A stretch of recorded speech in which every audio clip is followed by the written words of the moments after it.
Okay, members of council, please take your seats. This meeting is now resumed.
Okay, thank you, members of council. If you can please take your seats. This meeting is now resumed. Members of council, we will now review and confirm the order of paper. To this point, council has completed 454 items. There are 15 items left on the agenda.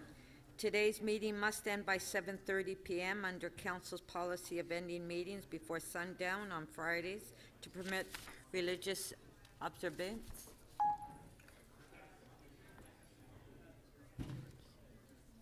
Members, before I take the release of member holds, I wish to rule on item T 34.148 on traffic management plan for Glen Road. It has been brought to my attention that several of the recommendations in that item are delegated to Community Council and not properly before City Council. As a result, I am ruling that only recommendation 2 to install a pedestrian crossover on a TTC route is in order. The balance of the recommendations are on compulsory and all-way stop regulations and speed rates will be submitted to the Toronto and East York Community Council for consideration under its delegated authority. I will now take the release of member holds. Okay, we'll take a vote on that item. Recorded vote. Recorded vote.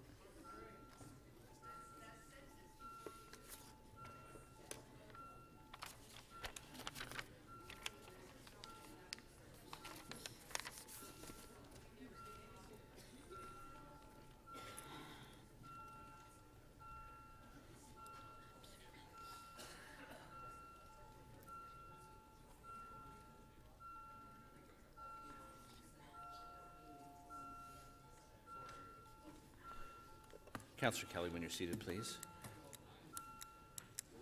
Councillor DiGiorgio, please. Councillor Cressy, please. Councillor Fletcher.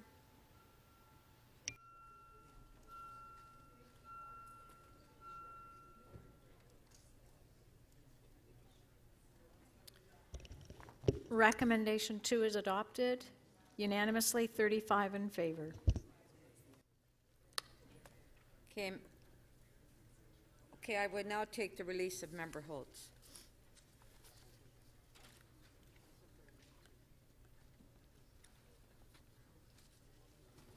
No? Okay. Councillor Robinson. I guess I just asked clarification. Are we going to continue through the agenda this morning after the release of holds? Yes. Oh, we are? Yes. Oh, I see. Okay. Given that, then maybe I will sit down. Okay, thank you. All right, so no release of holds. So now, Mayor Tory, you have an urgent motion to add to the agenda. Yes, Madam Speaker. I move that that we add to the agenda the matter of urgent consideration of the provincial government's plan to reduce the size of City Council, seconded by Councillor Mcmahon. As you know, this matter literally came to our attention by way of first rumor yesterday afternoon, then by way of news report yesterday evening, and finally at 9:30 last night by way of, certainly in my own case, a phone call that I had with the Premier, and I think accordingly we would have had no ability to put this on the agenda prior to the time when you indicated you wouldn't accept any other matters, and so I think it's perfectly appropriate, indeed necessary, that we should have a discussion today, as the background of the motion says, and that we would add that to the agenda and at the appropriate time, and in particular when our staff have had a chance to prepare answers to the many, many questions that members will have, that we have that first discussion today. Okay, thank you. Well, it hasn't been introduced yet. Oh, he's introducing. Yeah. Do we have it? Oh, okay, sorry. Yes, okay, so the motion is on the screen. Recorded vote.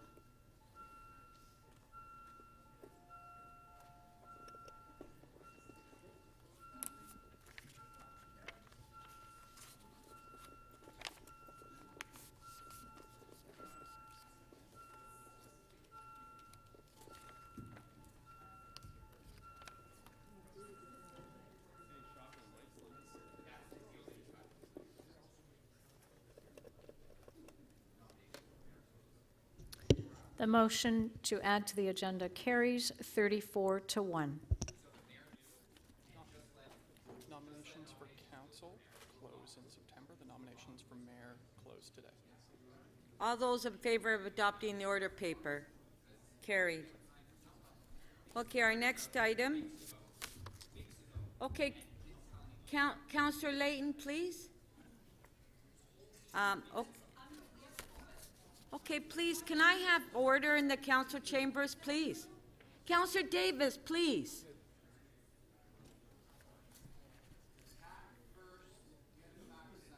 Councillor de Bearmaker and Councillor Cressy, please, can you take your seat? Okay, please try to keep it down so we continue with the agenda. Stop. Councillor de Bearmaker. Please. Please.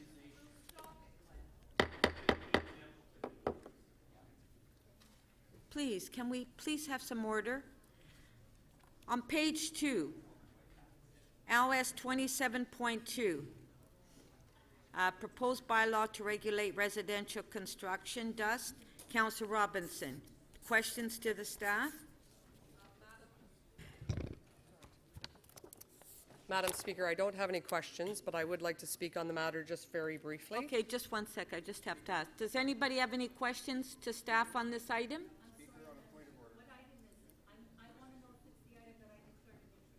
No, we don't know. It's dust. This is on page 2, the top of page 2, LS 27.2. Yes. Okay. Okay, point of order, Councillor Perks. Speaker, on a point of order. As you know, the mayor has introduced an urgent issue. One of the things we need to be mindful of is that the current registration deadline is at 2 p.m. today. This council needs to get its thinking in order on what to do about that before 2 p.m. today. For example, it has been suggested to me that the deadline for running for mayor closes at 2, despite the Premier's announcement. So, I would like to move that we reorder the agenda and move the mayor's urgent item to the top of the agenda. Well, I've made that motion, Speaker. okay, Councillor Holliday, do you have a point of order? Yeah, on a point of order, I don't understand why we're reordering the order paper. We just adopted it. I don't understand what all this speculation is. We've got business before us. We need to move on with it. If somebody's worried about a looming deadline that's been around for a year, I don't understand why it's an issue with minutes to go. And we just adopted the order paper. It would need 2/3 to redo the order paper.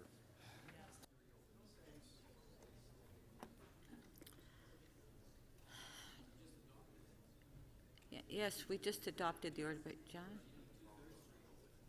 Yes, I did. I did. We didn't have a recorded vote, but I said all in favor. Speaker, I have made a motion. Yes, I understand, Councillor Perks. Can you just give us a minute?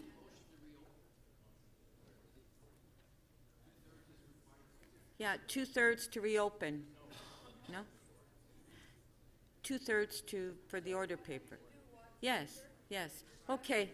Councillor Fletcher, yes. Just unclear. We would reorder the agenda in order to have the mayor's key item here this morning. Is that right? Yes. First, That's what to have Councillor the mayor's Perks is key item moving. first. Yeah, that's Okay. what Councillor Perks is moving. Councillor Holliday. I'd like to be clear on what is before us right now. I believe that the order paper has been closed and dealt with. There's a motion that I believe is out of order, which is to reorder the agenda. I'd like to understand what exactly you're asking for a vote on right now. Okay, if I can have the clerk please respond, what we're voting on. The motion that has been proposed reorders the order paper. That is what council deals with every day. It is perfectly in order. It requires a 2/3 majority.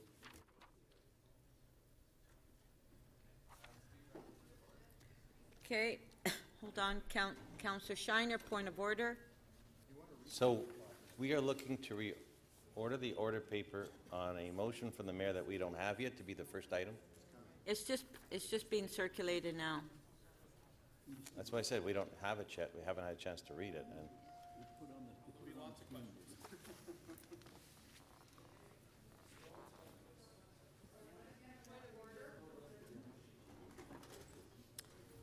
Okay, Councillor Robinson, point of order. Yeah, so I stood up and asked if we were going to be continuing with the agenda that we started 5 days ago, Monday, and I was told yes.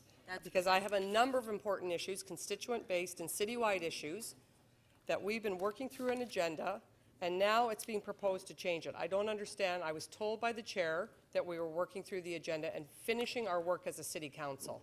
You're correct, Councillor Robinson, but there's a motion which is in order to change the order paper. I mean, it's in order, so we need 2/3 vote. So my question is, there's developments before us that we haven't addressed that are time sensitive. Is there any chance we would run out of time today, that the end of the day would come, I believe it's 7:30, that we wouldn't be able to complete the agenda items before us that affect our neighborhoods, our wards, and our communities? Well, if we don't complete the agenda, I would say that we would have to come back on Monday. Councillor Holliday. On a point of order, if the clerks can tell me if I can amend the motion on the floor? Well, once it's before us, then you can amend it. There's a motion by Councillor Perks on the floor, I believe. Can I amend that? You mean Councillor Perks? May I amend that motion I'm procedurally? sorry, okay. I'm not sure. Councillor Holliday, just, I need to get some direction I from think he can staff. amend it if he wishes. Yeah. This is a debate. Councillor Holliday, Madam Speaker, would have to place his own motion. So, Councillor Holliday? No, I'm going to just sit down for a moment. I believe Councillor Perks is going to speak. Councillor Perks? Yes, Speaker, I understand that a motion to reorder the agenda, as I've made, is a debatable motion, so I'd like to speak to it. And I encourage members of council to take this opportunity. He placed it. Yeah.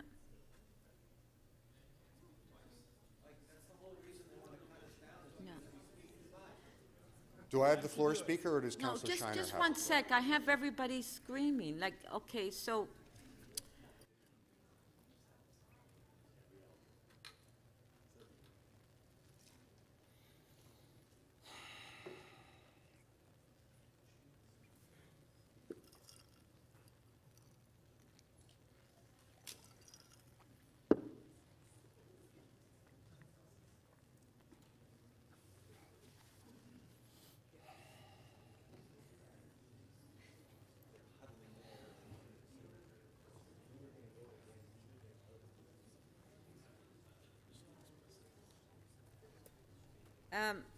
Councillor Perks, when you introduced the motion, you did speak, so you've spoken.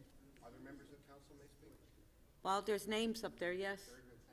Councillor Holliday? Thank you, Madam Speaker. I would just urge council to focus on our business at hand, which is the order paper.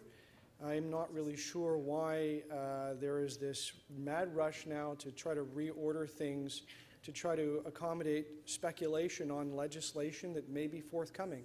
All there was a press announcement that was this morning, And suddenly now people are twisting into pretzels to try to reorganize things around a deadline at 2 o'clock today, which is the closing of the nominations, which has been in place for months and months and months. So I'm not really sure why there's suddenly a crisis right now. If people were intending to sign up for an election, which is still, which is still going forward because of not despite an announcement, I don't know why we have to reorder a paper to have a debate in the next couple of minutes. Let's proceed with the information before us. Let's get through the 15 decisions we failed to make last night and then get on with business before council. Thank you. Councillor Cressy. Well, thank you, Speaker. So the item in front of us is for this chamber to decide what is the most urgent item of business that we should discuss at this moment. There are 14 items that are on this agenda. Unless our head has been in the sand for the last 24 hours, I think it's fair to say that there is no more urgent matter affecting the lives of the residents of this city than as it relates to what the terms and protocols and practices will be for this election, an election that has a filing deadline at 2 p.m., perhaps. And so to not respect the thousands of Torontonians who are either already running or have concerns with this by us dealing with this urgent matter seems to me like we would be putting our heads in the sand. This is not about what we think of the matter, but around the urgency of the matter. And that is why I think we have no choice but to accept the need to deal with this first as an urgent matter only. Councillor Shiner. Call the question. The question's been called. Question's been called. Yeah, recorded vote.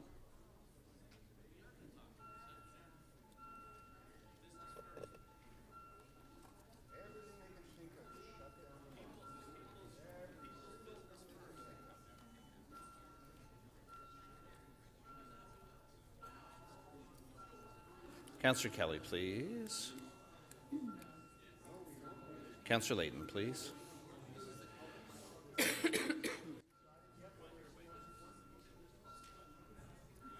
We're voting on the motion to call the question.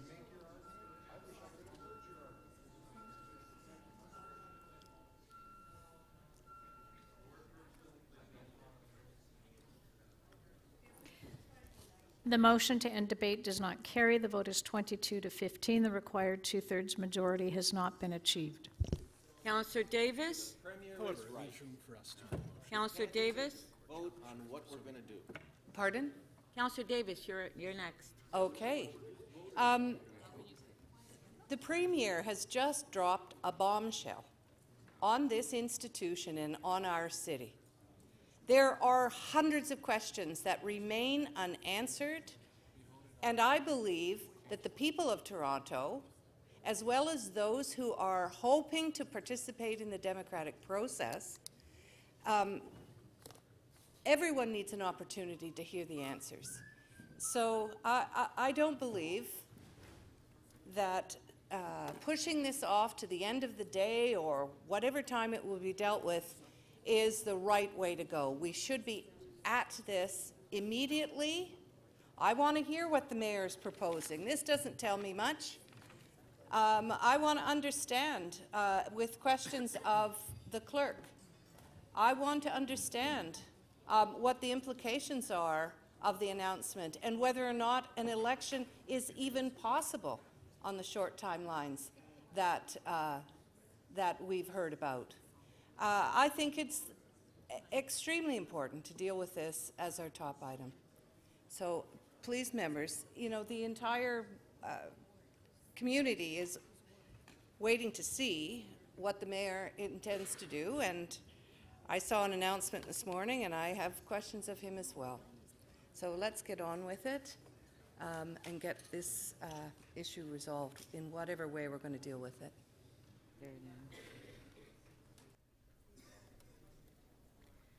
Councillor DeGiorgio. Thank you, Madam Speaker.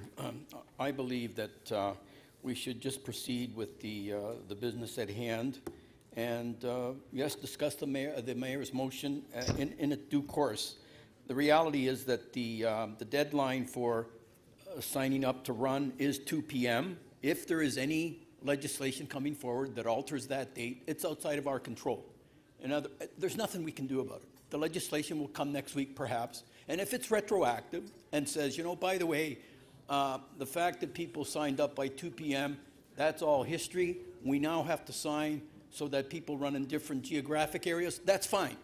The only person that's unaffected by the legislation with respect to how he registers is the mayor, because those running for mayor will be running across the same geographic area.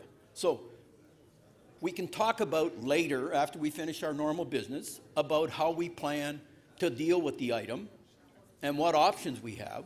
But the reality is, it's outside of our control as of right now. There's nothing we can do to change what's happening at 2 p.m. Thank you. Thank you. Councillor DiCiano.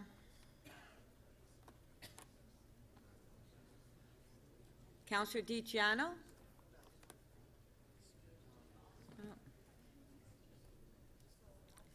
Councillor Mammoliti.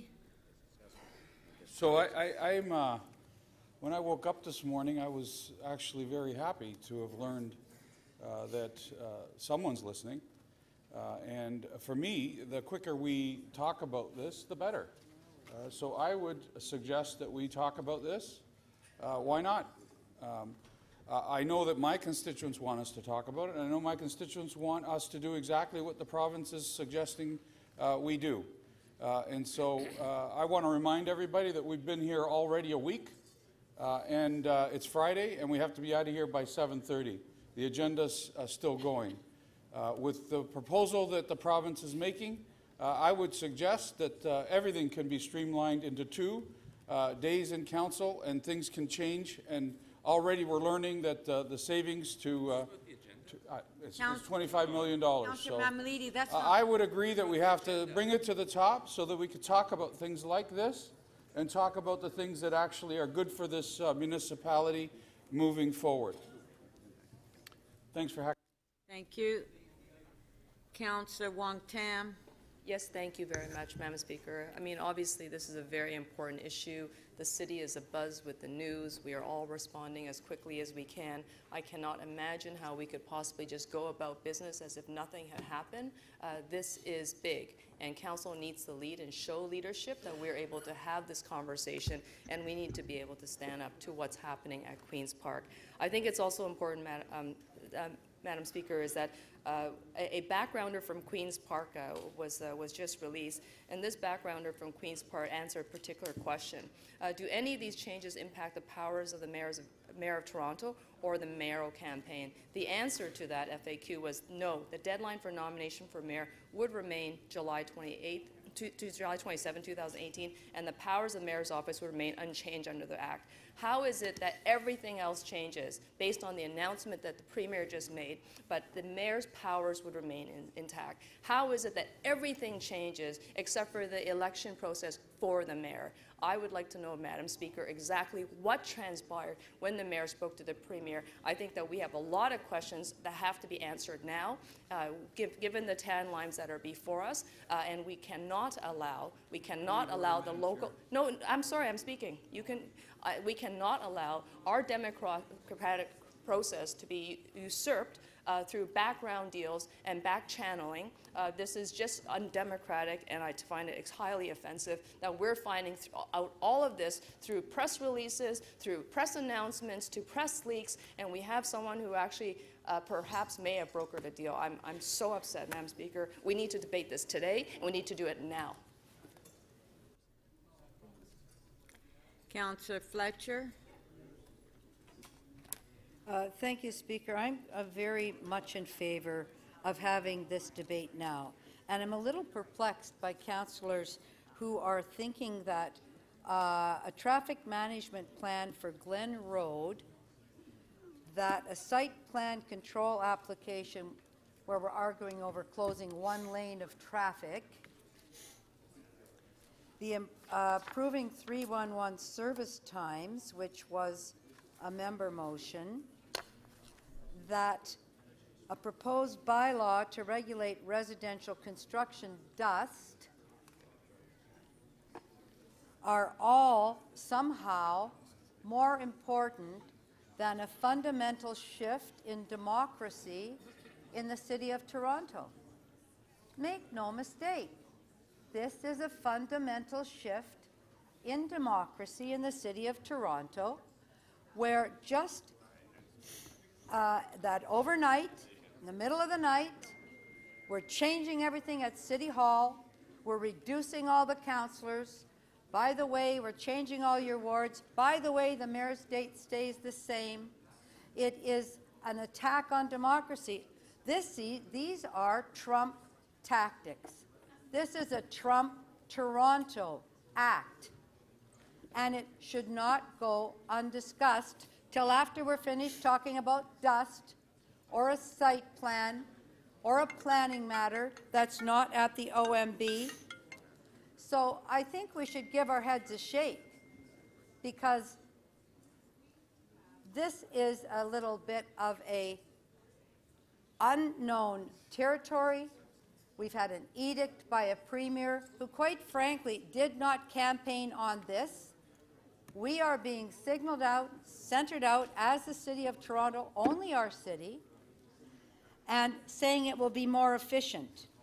Well, if any of you councillors think you can run your double ward with the same amount of staff, you know that that is just as real as a mega mall, a Ferris wheel, or a mini rail. You know that's not real.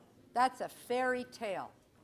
So this $25 million, fairy tale territory, Trump territory, alt facts, alt news. Let's have that debate.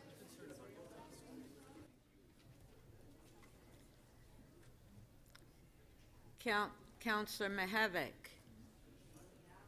Thank you very much, Madam Speaker. You know, in situations like this, I think emotions run high, and it's hard to reason together, which is what we do when we're at our best here at City Council. I believe that we should debate this right away, and frankly, I believe I'm a little puzzled that the mayor has not yet said that he wants this debated right away as an urgent item, which is how we usually deal with items that are of deep importance to Council. Madam Speaker, I feel we've been thrown. Madam Speaker, can I have just a little bit of silence? Okay, members of Council, there's too much noise in the Council chambers, please. Can you please try to keep it down? Okay, thank you. I feel, Madam Speaker, that we've been thrown into, call it a Toronto version or not, a Doug Ford version of the Hunger Games. That's not my insight, it's the insight of Councillor Matlow. But I think that's what's before us. And they want us to go over the top and go crazy on this and not think this through in a fair and reasonable manner. And that's what we're here to do as civic leaders, is to do things in a fair and reasonable manner. There is a major change happening to governance in this city, and we need to address it not after stop signs and fence issues. We need to deal with it now. So I'd urge my councillor colleagues to vote yes to this motion.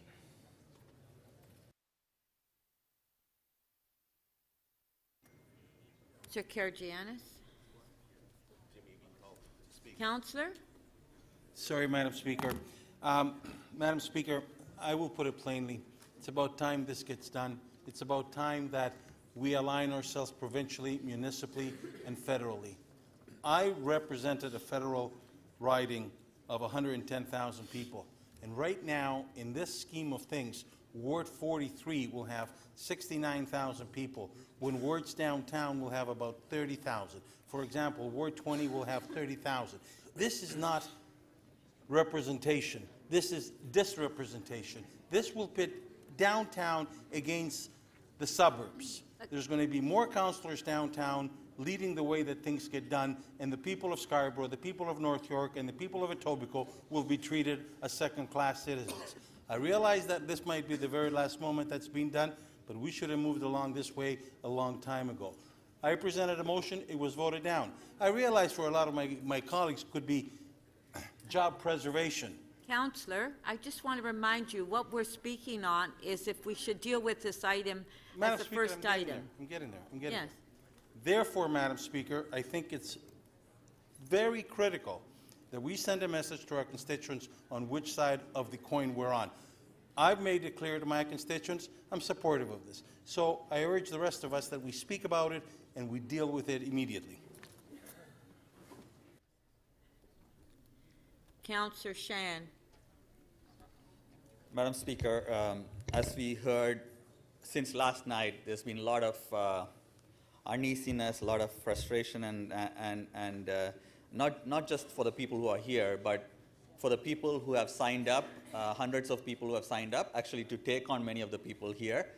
They are waiting to hear more details. Their teams are waiting to hear more details. But more importantly, Torontonians are waiting to hear more details, and that's why there was a press conference this morning, early in the morning, and that's why there was a press conference from our mayor. There was a press conference by Premier. So that obviously indicates that this matter is of urgent need, and communication needs to be shared sooner with public on this, with the deadline looming. So I would urge councillors to support that we move that discussion to the top priority and have that discussion right away. It doesn't have to be long, but at least have a way that way we can clarify our position as a council on some of these things as quickly as possible.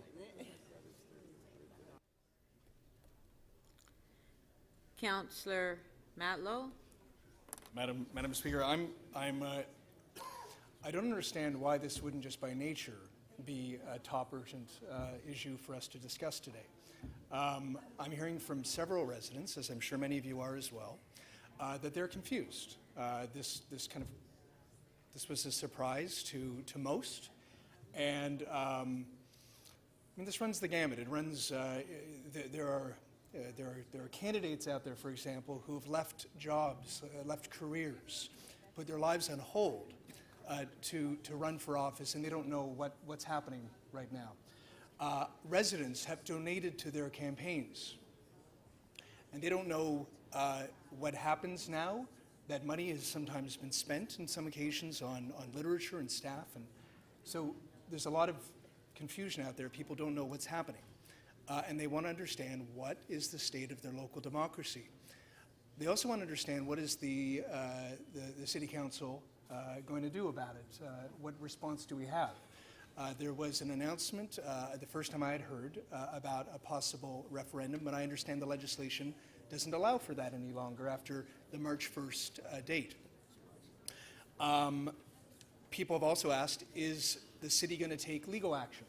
Are we going to request some sort of injunction? I don't know. I don't know if that would be advised, and that's something that we would have to discuss as a council. It's also been brought to my attention that the deadlines might be different for the mayor and the rest of council. And I know that many residents would like to understand why that happened, what that's about, and hear directly from the mayor about that to understand, how all this came about. I know that at times like this, it's really easy to start kind of going after each other, and the tensions can get high. But I really believe that if we just sort of work dispassionately but intelligently today and focus on what happened, the information that we have, and then understand what we want to do as a council about it to make sure that there's surety and clarity and predictability in this election, I think that we'd be doing a service to the residents of Toronto, who right now, I think admittedly, like most of us, don't really know exactly what the rules are. And the rules were changed after the election had already started, after donations had already been contributed, etc. So I think that this is an urgent item. It's something that the people of Toronto want to better understand and hear about from us today. Thank you. Councillor de Bearmaker. Thank you, Madam Speaker. I will not be supporting Councillor Perks's motion to reorder the order paper. people want to have a discussion about this, and I support having a discussion about this, but this motion was just put on our desks all of maybe 10 minutes ago. The Premier of this province had a press conference approximately 1 hour ago. I hear some accusations being made about deals and back channels and sweetheart this and that. I hear about legislation. I've seen none of it. I would actually prefer to do the business that we were actually elected to do, to take care of the city and to run the city first before we talk about our own jobs. I wasn't elected to sit here and to protect my own job. I was elected to protect my residents. And there are important items on this agenda. That's why they've been held. That's why we have all the staff here. That's why we're going to debate them, because they are important issues. Let's do what we were elected to do, finish our business, and then if that takes an hour or 2 hours or 3 hours, that means that we'll have 1 or 2 or 3 hours more time to digest this motion that was just put in front of us, to find out and allow our staff to find out, is legislation out there? We don't know. Is there more than a press release out there? We don't know. And if there is only a press release out there, I'd like to actually get a copy of it and read it and think about it. To move forward now with zero information, zero press releases, zero paper, zero legislation, zero knowledge by our staff, what are we actually going to talk about if we reorder the order paper? Us protecting our jobs and keeping our council the same size. It's a fair debate, but I think we should actually do the business first that we were elected to do. So I will not be supporting reordering the order paper. I look forward to the debate and the questions and the future of the City of Toronto, but I will do that after I do what I was sent here to do and what I'm being paid to do. Thank you, Madam Speaker. Thank you. Councillor DiCiano. Thank you, Madam Speaker. I see no reason to change the order of the agenda this morning. I think the people's business comes first. The rules have been established this morning by the province, whether we like it or not, and to try and move an agenda. I mean, this is exactly what the Premier spoke about this morning in his press conference, right, where 30 people are going to take 4 hours to debate the order of an agenda. If that's not a waste of the people's time and taxpayers' money, I don't know what is. Let's get on with city business. We know the decision has been made. This is like, what we're trying to do here is like a 4-year-old boy going up to his dad or his mom and telling them where they're going to go eat dinner that night. It's not how it works. It's been told to us what the situation is. Let's debate it, but let's do it in the order that the agenda has been put to us over the last 4 days. And let's get on with city business. Thank you. Thank you. Councillor Doucette. Thank you, Madam Speaker. I actually have a question for the Mayor as he's put this motion forward. Mr. Mayor? No, we're just... So I can't ask him a question yet. Okay, I will hold my question to the Mayor for later. So I do support Councillor Karagiannis in this case. He says, let's get on. Let's debate this, let's talk about this, and let's make this the top priority. That is what he said. I don't necessarily agree with him with his outcome of this, but our offices are being inundated with calls and emails from our residents saying, what's happening? We do represent our residents. No one has asked our residents their opinion, and I think that is despicable. We should be talking to residents, our 3 million residents who, yes, they pay for us to be here, but we are here representing them, and suddenly, that's it. They won't have the access to representation as they believe they need, as they are using, and they want. I do believe this is an urgent item, and I believe we have questions for the city solicitor. We probably have questions for the poor clerks. We need to get this topic done, and we need to ask these questions now, get this done. Thank you. Thank you. Okay, so let's put the motion on the screen.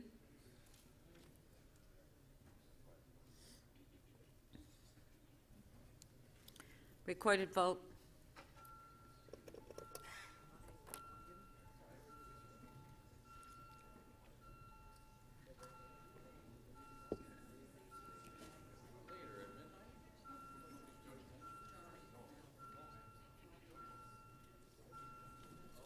Councillor Karygiannis, please. Thank you. Councillor Kelly, when you're ready, please. Councillor Fletcher, please. Councillor Burnside. Councillor Burnside and Councillor Fletcher, please.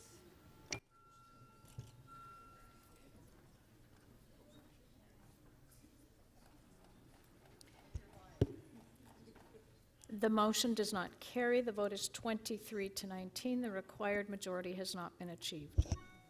Okay, let's continue with our agenda. Maybe members of council would like to release some of the items so we'll get most of it completed. That would be a great idea. Okay, Councillor Robinson, you wanted to speak on licensing now as 27.2? Yes, thank you, Madam Chair. Hold on. Councillor Perks, you have a question on this? No? Okay, your name's there. Okay. Councillor Robinson? Thank you, Madam Chair. This is, I've got some motions if the clerks would kindly put them on the screen. Just to basically further the good work that staff have done on dust, which is a very important issue in this city and in my community and neighborhoods. It affects people's health and is for the environment very important. Councillor, do you have a motion? Can you put, do you have a motion? Yes, it's on the screen. And so what this motion talks about is public notification, updating public materials in the first one. The second one is continuing to really find ways to minimize the negative impacts of residential infill construction. And then lastly, trying to really broaden this report into the multi-residential areas like Yonge and Eglinton, where people feel like they're living in clouds of dust every day. I want to say that this is an excellent report. I'm very happy staff pulled this together. I did move the original motions in May of 2014, so again, it's taken 4 years to get here. I would have loved to have seen this turned around in 6 months, given the impact it has on the environment and health. But the extensive work is in this report, and prior to this, construction dust has currently really been unregulated. So this is good news. It really will require builders to take specific precautions to minimize the generation and distribution of dust, and really provides an opportunity to better protect the neighborhoods. Some of my neighborhoods, there's pavers being cut all summer long. People can't go out and enjoy their backyards. I have family members with asthma that suffer from respiratory illness, and it was unsettling to hear Councillor Fletcher's comments earlier saying that this was not an important issue, because it affects every neighborhood and community and all of Toronto, to ensure that we're keeping the environment top of mind and individual residents' health. I think that those people out there struggling with respiratory issues would be unhappy to hear those comments. So I will just finish by saying I hope you'll support these motions. They further enhance the report that's before us, which is an excellent report, but again, I will just stress it. I did move the original motions in May of 2014, so staff are very overtaxed and burdened trying to issue and get all these reports out. Thank you very much, Madam Chair. Thank you. You know, I've noticed that all members of council are up talking to each other, not listening to the debate. If you can please take your seats and let's try to get this agenda going. Please. We want to complete it as quickly as possible. Councillor Matlow to speak. I really just wanted to say that the reason that I've so actively been working on advancing this file is because this is, you know, for any of you who have residents who live in areas like where I represent in the Midtown area, where there's heavy pressure of infill development. Dust is one of the big concerns that we hear from residents about. It's incredibly impactful. And I wanted to thank staff for the work that they've been doing on this. To ensure that there are more and more supports for residents and proactive efforts that can be taken to avoid the impact of cutting stone, especially dry, in neighborhoods throughout our city. I want to add, though, that whether it be dust, whether it be noise, whether it be the other impacts of infill development. Residents in my community and I share a concern that there is a dearth of bylaw enforcement to adequately address when people just ignore the things that we say they should or shouldn't do.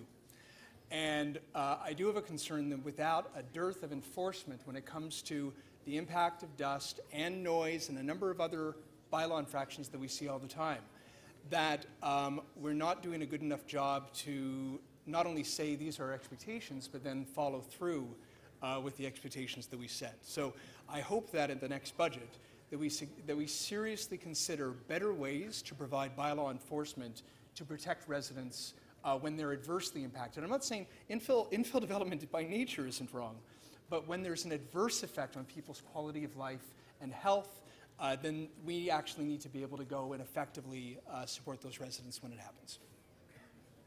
Thank you. Councillor Holliday. Thank you, Madam Speaker. I'm going to support the report before us. I do have some concerns about further putting pressure on our MLS staff. We challenge them with a lot every day.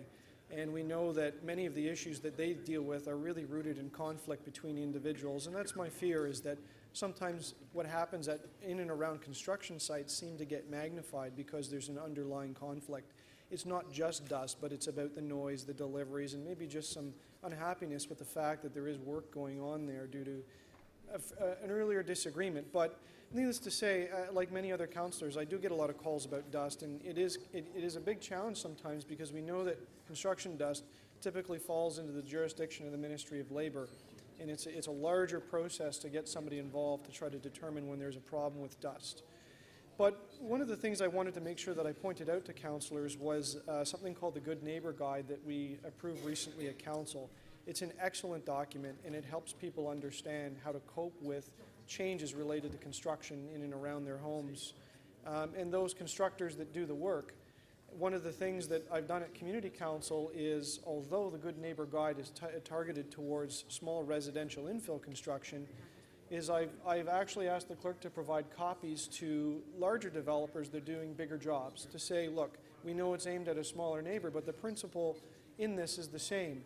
If you're going to be building in and around residences, people that live there 24/7 hours a day, make sure that you're considerate for the needs and the concerns and the disruption that you're causing to them. Even though you're running a commercial operation, it shouldn't affect the people's lives and the people that are trying to have a quiet enjoyment of their home. And so far, I found the developers to be quite responsive and are willing to set up a process in and around this. So the addition of enforcement on dust is an extra tool or an extra arrow in our quiver to try to deal with problems. But it really does begin with everyone that's involved and affected by these processes, understanding their rights and the processes around this, as I illustrated in the Good Neighbour Guide, and frankly, the role of the councillor to help mediate the issues that occur between people, to try to resolve the dust issues before it comes to an enforcement. So I hope councillors will keep that in mind, that we don't just shovel off problems to MLS, but we actually figure out a way to solve the issue proactively through communication between the two different parties. And I'll be watching this file closely because of all of the conflict that can be buried in this, but I think it's a step forward and I appreciate it. Thank you.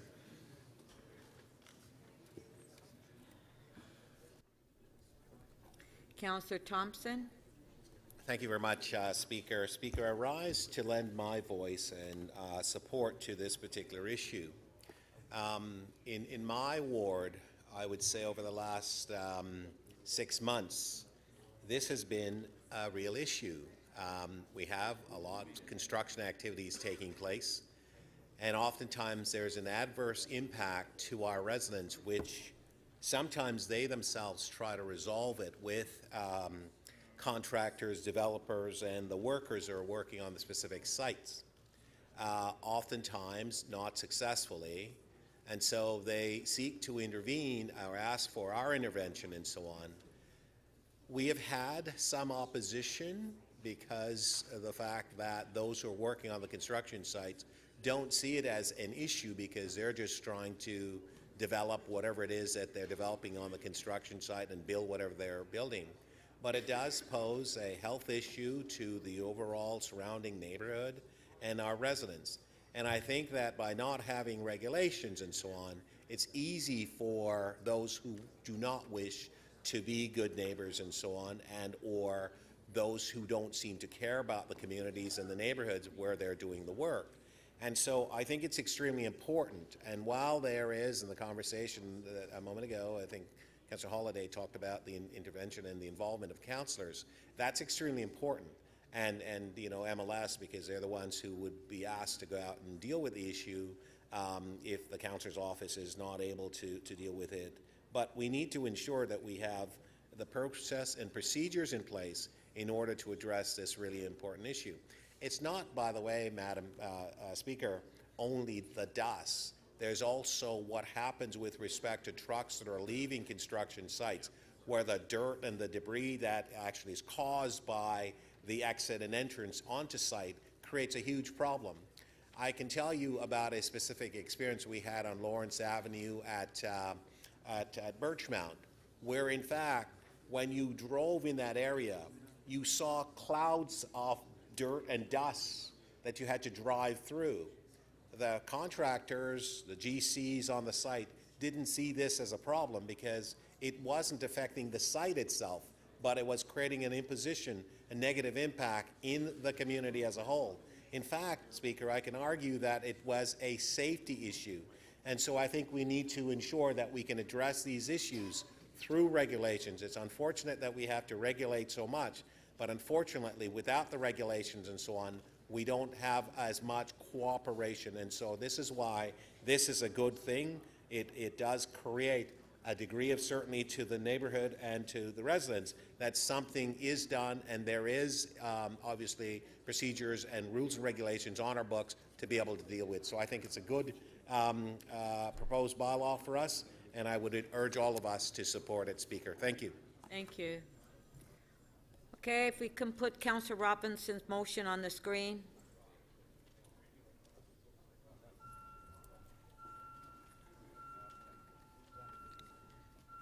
All in favor? Recorded vote.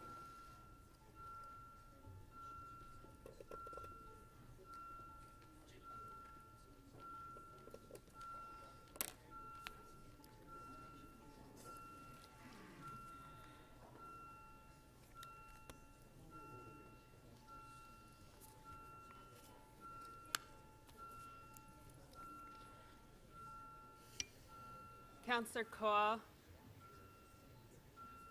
Councillor Troisi.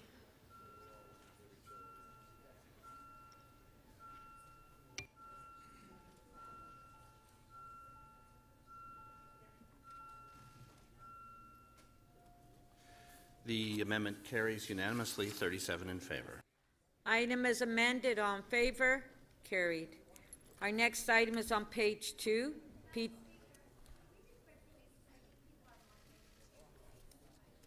Oh. Yeah, why don't we just wait a little longer, okay? Well, like the present. I did ask earlier, and nobody wanted to release anything. I think people are very motivated to release their items so we can get to the meat of the matter today. Sorry, vegetarians. Good job. Okay, we need a 2/3 vote. Yes. Because we just adopted the order paper, Councillor Mcmahon. We've gone through that twice now. Yeah, but hold on, we have to. I know, I don't know what's going on. Like, Councillor Mcmahon, in order to do that, we have to have 2/3 vote. We just voted on the order paper. David, it reminds me. Yeah, so there's a time when I can call for quick releases, as I always do.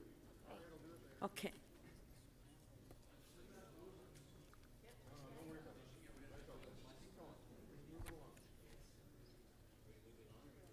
Well, Councillor Mcmahon, are you moving the motion? No, we're not. Yes, but they should have been motivated when we started at 9:30, not motivated at 20 to 11. Okay, if you want to move the motion. Well.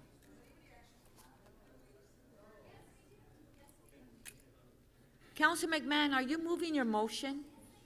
She's moving the motion. Okay, 2/3 vote. Recorded vote.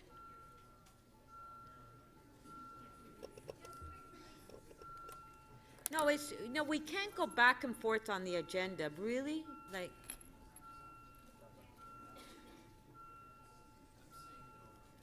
oh, Councillor Kelly, please. Councillor Karygiannis. it's, Councillor McMahon, please. Councillor Wong Tam.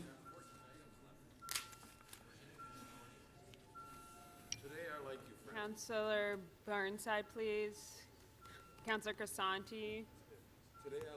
Councillor Wong Tam, please. I thought you Councillor always did. Burnside.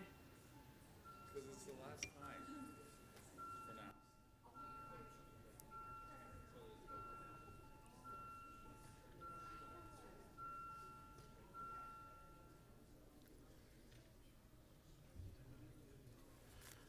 The motion to amend the order paper to consider quick items now carries. The vote is 26 to 13. Well, I'm glad that councillors are now motivated to release items. Councillor Wong Tam, do you have an item you want to release? I do, Madam Speaker. Okay. Thank you very much. And Councillor Fragedakis, are you ready? Great, thank you. On page 2, TE 34.44, 5, 7, and 9 Dale Avenue, official plan amendment and zoning amendment application, request for directions report.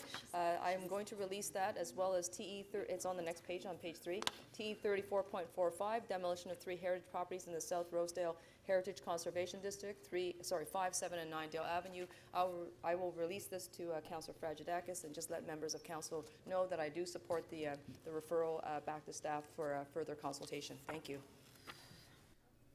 Councillor Fragedakis? Yes, so I have a motion, and I'm going to make a few remarks just to be on the record, and if the clerks could put my motion up. We're doing quick items. Well, I have to, I'm sorry, I have to make some comment. It's a little bit out of context. If you would please indulge me, I've had a bit of a week. If I could just have a few minutes and just say that this has been a result of the discussions that have happened. The applicant very recently submitted a revised proposal with revised plans dated July the 20th. So at this time, members of the community have not yet had an opportunity to review and comment on the revised plans. As a result, this motion recommends that the supplementary reports from Community Planning and Heritage Preservation Services regarding the revised plans be received for information, and that further council consideration of this matter be scheduled for December 13th, 2018 meeting of City Council in order to afford interested members of the South Rosedale community the opportunity to view and provide their feedback on the new proposal. And the motion further recommends that the council instruct the city solicitor to request a third LPAT pre-hearing for this matter be scheduled soon after council has had an opportunity to consider the Community Planning and Heritage Preservation Services reports and community feedback at the December 13th, 2018 meeting of Council. Finally, in order to attempt to reach a resolution of this matter, this motion also recommends that Council instruct the City Solicitor to consult with the parties and participants to the LPAT appeal and request at the upcoming LPAT pre-hearing on September the 6th, 2018, that the parties and participants schedule and engage in mediation. So this is on 2 different items. I guess we're moving the first one on item 44, and then there's another item 45 because there are related matters. I have spoken to Councillor Wong Tam. I want to take this opportunity to thank her for passing this off to me. I also want to take an opportunity to thank the clerk for helping us with the wordsmithing, and also the City Solicitor's Office as well as planning staff. And can I have a recorded vote, please? On TE 3444, we have the motion on the screen, recorded vote.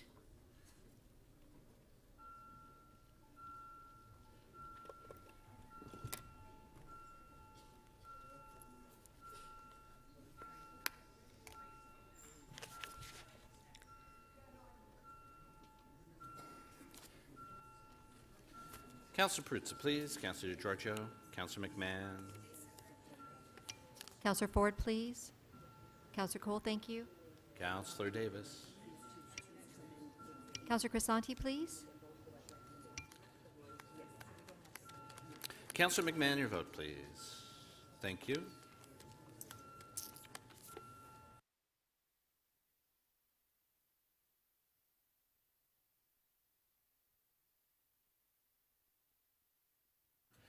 The amendment carries 35 to 2. Thank you very much, Councillor Madam Wong Spe- Tam. Yes, thank you very much, Madam Speaker. On page 3, Yes. Okay, thank you very much. On page 3, TE 34.56, 21, 23, and 25 Price Street Site Plan Control Amendment Application. I do have a motion. If I can ask the clerks to put this on the screen, please.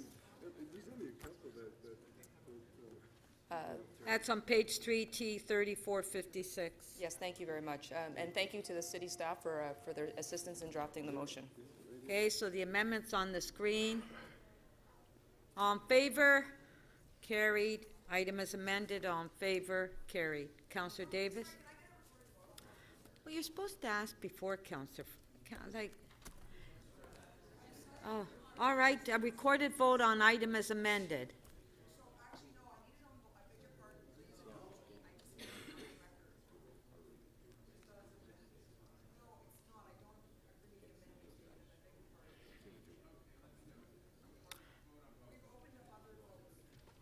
Okay, all right, okay, so let's, on the amendment, recorded vote.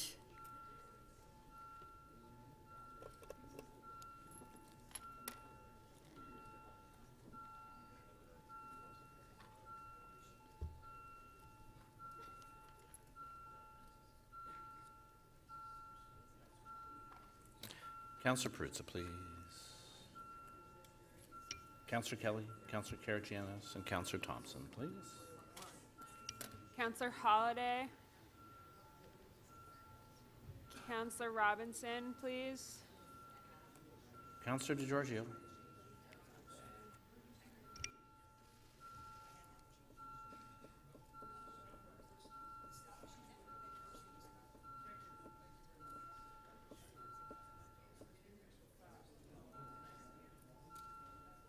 Councillor Robinson, please.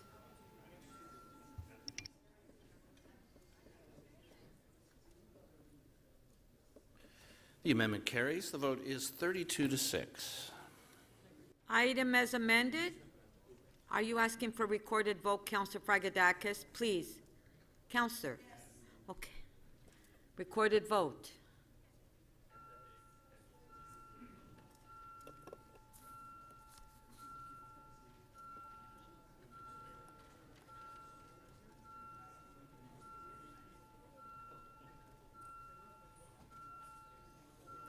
Councillor Perruzza, please. Councillor Wong Tam. Councillor Kelly.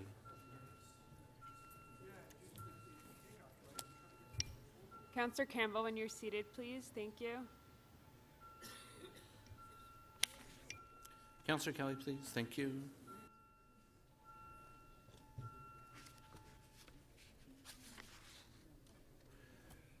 The item as amended carries 35 to 4. Councillor Davis. Councillor Davis. Thank you. Speaker, on page 2, TE 34. We're on quick items. Of course you did. Okay.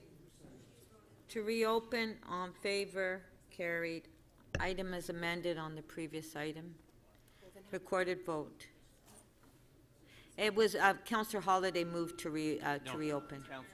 Councillor Robinson was on the prevailing side. Oh, okay. Councillor Robinson. Recorded that way.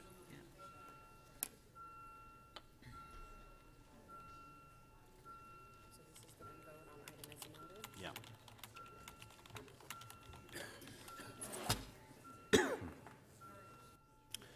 Councillor Perruzza, please. Councillor DeGiorgio.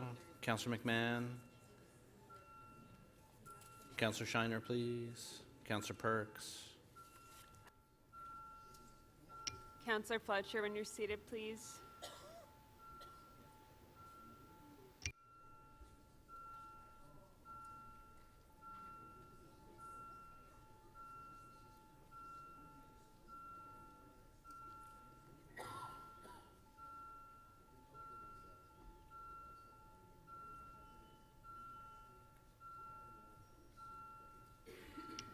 Councillor Mihevik, when you're seated, please.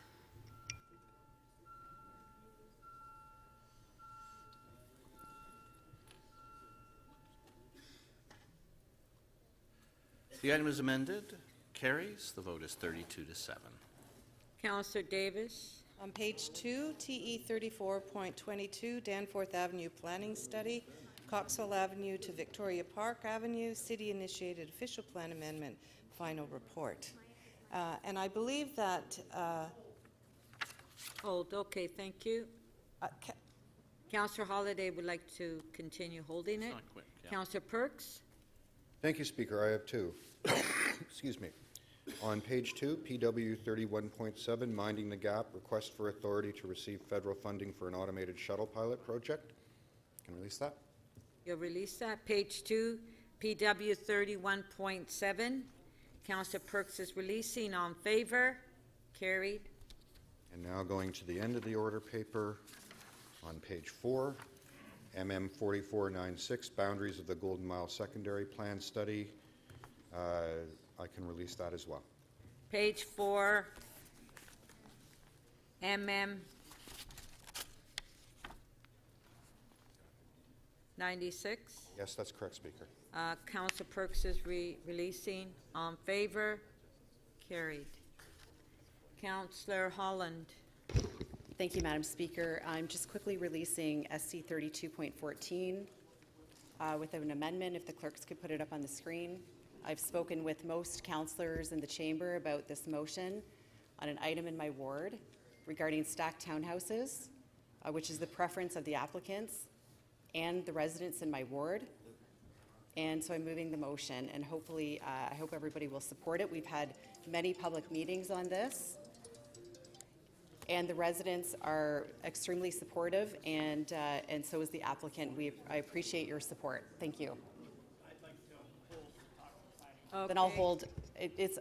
I'll continue. It's already on the order paper. Yes, thank you.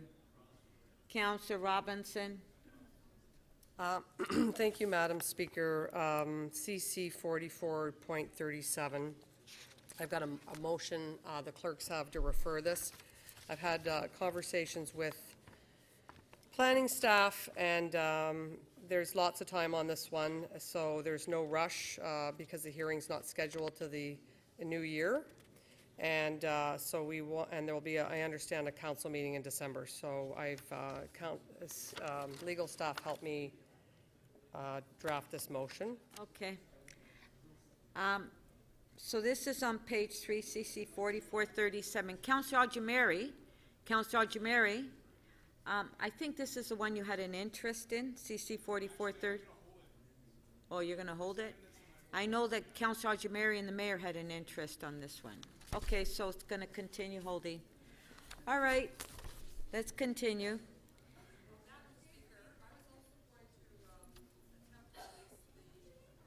Another one, and maybe people don't want me to, I'm happy for either way, but PW 31.10, the report before us on single-use items. I have a few motions on that I could quickly describe and move if that is okay with people. Okay, so here's the motions. First one is the concept of a trash eating wheel. Baltimore has implemented it. What it does is it pulls the plastics from the Don River before they hit Lake Ontario. And so that is the intent of that first one, to work with the various stakeholders in Toronto, industry partners, academics, and government to look at implementing a trash wheel in Toronto. I think it would be a big step forward. They're very effective in pulling out garbage, plastics, etc. From the Don River before it hits Lake Ontario, and we all know where it eventually ends up. And this is a growing epidemic in our... Okay, Councillor Robinson, we're doing quick items. Okay. But do you want me to describe the motions or not? No, just put forward your amendment. Okay, and the next two are also ways to deal with waste. And I just want to, Madam Speaker, just thank staff for this excellent report on not only single-use products, but also textile waste, as well as misleading advertising. It's a result of a lot of work, and unfortunately Jim McKay, his last day was yesterday, but I would like to thank he and his team for this excellent report that will really support our long-term waste management strategy. So thank you to them and to everybody who has supported these initiatives. Okay. Councillor Holliday? On a point of order, if I may request when voting on this item, if I can vote for committee recommendation number 1 separately, which is concerning the development of a report on drinking straws, the banning of drinking straws to be precise. Okay.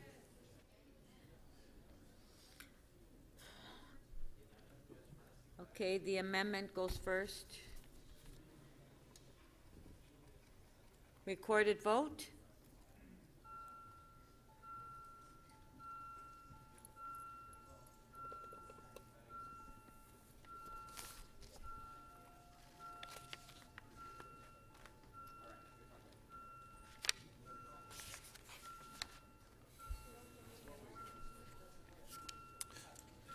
Councillor Davis, please.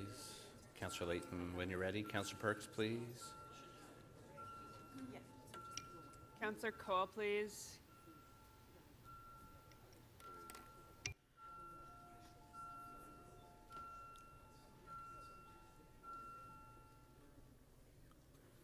The amendment carries unanimously, 39 in favor.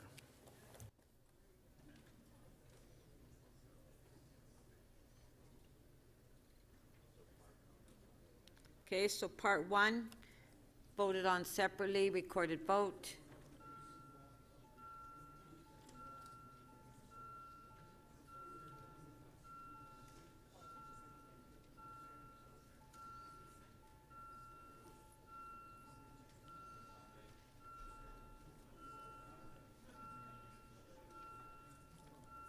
Recorded vote.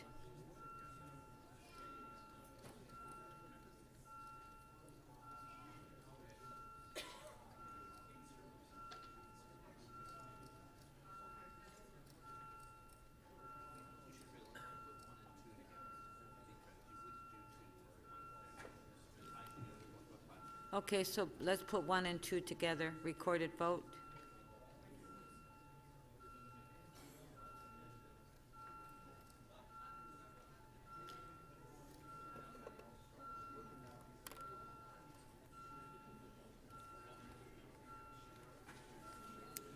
Councillor Peruzza, please. Councillor DeGiorgio.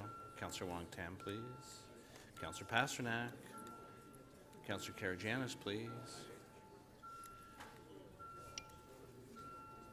Councillor Ford, please. Councillor Mahavik, Councillor Fragadakis, Councillor Cole, Councillor Burnside, thank you.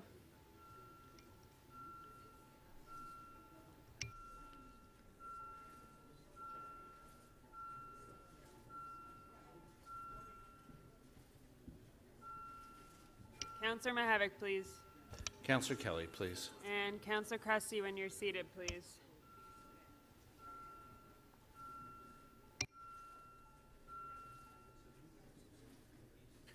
Parts 1 and 2 of the committee recommendations carry. The vote is 37-2. Okay, item is amended. The balance on favor, carried. Okay, so we'll go to our next item. Yes, Councillor Davis. I do believe that we have councillors willing to Councillor release. Holliday had an interest in it, Councillor Davis. Okay, my understanding was that he was speaking, holding it for Councillor Councillor Roberts. Davis, please. Okay. Page 2, SC 3214. Councillor Holland, you held the item down. Do you have questions? That's the one on Eglinton. Does anybody have any questions? Councillor Fillion. Yes, to the Chief Planner. We have a lot of items on the agenda. It's hard to follow all of them. Could you please tell us the status of what's before us and the effect on that of the motion that Councillor Holland was going to move? Through the Speaker, what's before you is a request for interim directions report. It is here because we put Council in a position to protect itself over the Council break in the event of an appeal. Otherwise, the report outlines a number of issues that we have with the application that was just filed in April 2018. The report indicates that there are concerns with actually underutilizing the site. The site is adjacent to the Danforth Road and Eglinton Avenue East planned LRT, the Eglinton East LRT. We have not completed our review of the proposed townhouse project, both from a compatibility and infill townhouse perspective, functional servicing perspective, and frankly, we are uncertain that this is the type of development that we want to see in that proximity along Danforth and Eglinton when we're building an LRT, and we would conceive that it should be more in keeping with the growth plan that calls for greater density. So just to recap, in simple terms, so an application that only came in April, staff are still processing it. Has there been a community consultation meeting? There has been a local community consultation meeting held in June, yes. No statutory public hearing? No, not yet, no. And this is directing us to come back with the statutory bills for a meeting at Community Council based on the plans that were submitted. So this is meaning your recommendations? No, that is the motion before you. Our recommendations are more in the norm, that we would continue to process the application and work to resolve the issues. Staff are recommending continue processing this application that came in April, and the councillor's motion would say no, approve it now, basically. That's correct. No, sorry, that overstates it. The councillor's motion would be to direct us to come back to Community Council with a statutory meeting based on the development as filed. So you're not being asked to approve it now, but staff are being directed to bring it forward to a statutory meeting at Scarborough Community Council based on the plans as filed, without any further review. Oh, without any further review. So you mean you wouldn't be able to do a further report? Well, if directed, we would bring forward to a meeting of Scarborough Council the bills necessary to support this development as proposed currently. Okay, so you're being told to bring forward the bills? That's correct. Yes. Okay, thank you. Thank you. Councillor Perks, questions? Does the application, as is currently in front of you and as the councillor is moving for you to bring the bills forward, does it constitute good planning? Staff are of the view that it does not constitute good planning. We outline a number of concerns, and as I indicated, we're continuing to work with the applicant, and we like the benefit of trying to do that before council considers it in the final form. So the effect of the motion in front of us would be to ask you to bring forward the necessary legal language to approve an application that you believe and your staff believe is not good planning. That's correct. Does council do that with any frequency? Not to my knowledge, not with the full benefit of considering staff's final opinion on it. This is an interim report. Can you remember the last time council directed you to approve something based on an interim report and against your advice? On an interim report? No, I can't. Thank you. Thank you. Councillor Davis? So I understand you've not rendered your final planning opinion on this application. No, what's before you is an interim report, which outlines the concerns and our desire to keep working with the applicant and the community on the final form. In your view, is it consistent with the provincial growth plan or our official plan? As staff indicate in the report, as it's outlined, there are concerns with actually underutilizing the site adjacent to a planned transit station.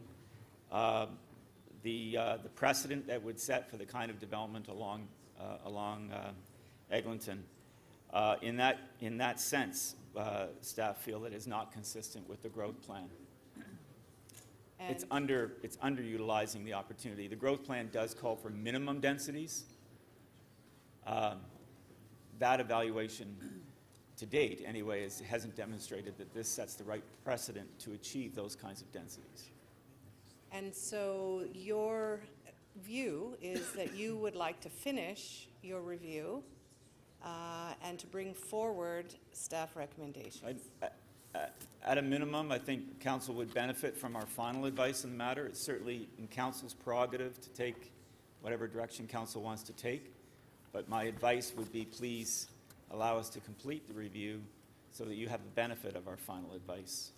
Because in your view, this does not Currently, constitute, yes. This townhouse development does not constitute good planning and is not compliant with the provincial growth strategy. Those are the issues that have been outlined in the report, yes. Yes, thank you.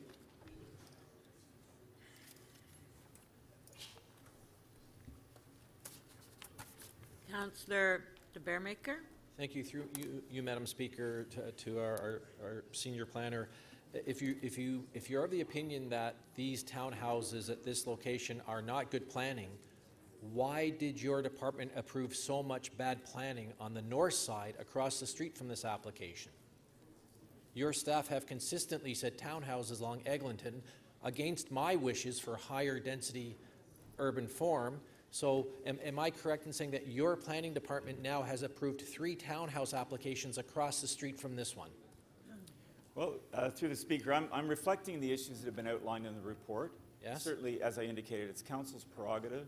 I'm not to deal with the matter as it wishes. I'm simply stating the facts that this application and the review that's been undertaken to date has identified these issues as it stands. Okay. And I don't have the final assessment in front of you, and I cannot speak to the circumstances of the applications or the sites that you mentioned on the other side. I don't have that information in front of me. But you do understand that this application is located on the south side of Eglinton. Your staff have approved now 3 separate development applications of townhouses directly across, well, 2 directly across and 1 just up the street from this application. Through the Speaker, you may be better informed than I on that. So I would ask, I don't have that information, nor have I been briefed on the circumstances around those sites and the matters that took place. So I would ask you philosophically, why do you believe your planning staff would approve hundreds of townhouses on the north side of the street, but say the exact same type of lot and same type of area on the south side of the street wouldn't merit townhouses, well, through the Speaker, exact same urban form? Through the Speaker, I think the city's always changing, and certainly where we're laying out new transit lines, we want to maximize that opportunity. It may be the case that those townhouses were approved and considered prior to the advent of plans for the Eglinton LRT. We now have a new growth plan as of the summer of 2017. Those developments may have been considered and approved prior to that. But going forward, Madam Speaker, we really do want to work hard at achieving some minimum densities in close proximity to these transit stations. And it will mean moving from what had previously been considered to be townhouse sites, perhaps, to mid-rise sites and other sites that can deliver density and maximize the benefit of the transit investment on these streets. Are you aware that the last 85-unit townhouse complex approved in that area was just 4 years ago, with all of the LRT plans approved and with a high-density apartment building designation on the site?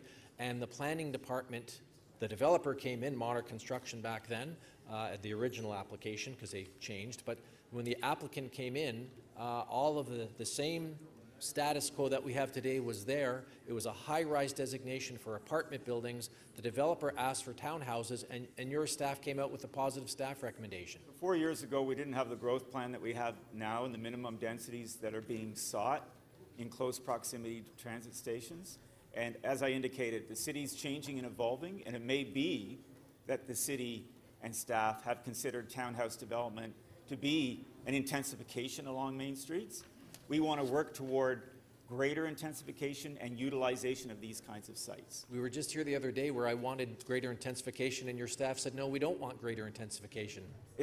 Through the Speaker, it's all about how it lands on the ground, and I think we've got to find the right level of density and lay it out in a way that accommodates existing neighborhoods and accommodates new growth in a manner that deals with transition and deals with the opportunity, really, that these sites present. And you're aware that to the south side, this application is adjacent to single-family homes? Yes, and again, what's before council is an interim report. I'm being asked in a series of questions to present final conclusions, and all I'm indicating to council right now is that you have before you an interim report. You do not have a final report. Right. And we do not feel you're in a final position to weigh all the issues fairly. Okay, and I understand and appreciate that. Would you agree with me that if council did approve townhouses on this site, that the urban form of those townhouses would be identical to the townhouses on the north side of the street? I don't have all of that information directly in front of me, and I would have to honestly take your word for it.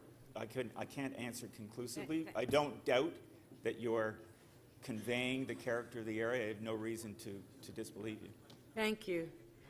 Can I have a quorum call? We don't have a quorum in the council chambers.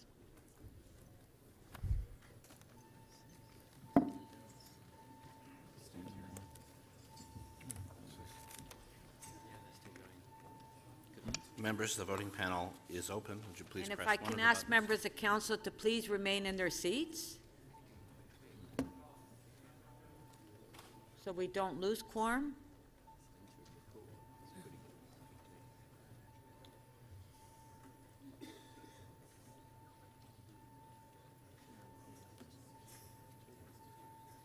Councillor Robinson, we're going to need you to press your button. Councillor DeGiorgio, please.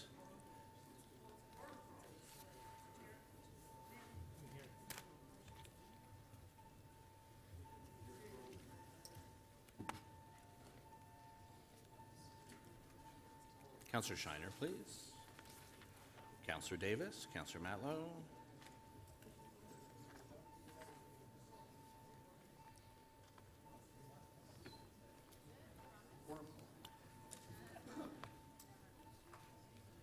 Councillor Hart, when you're ready, please. Councillor Matlow, please.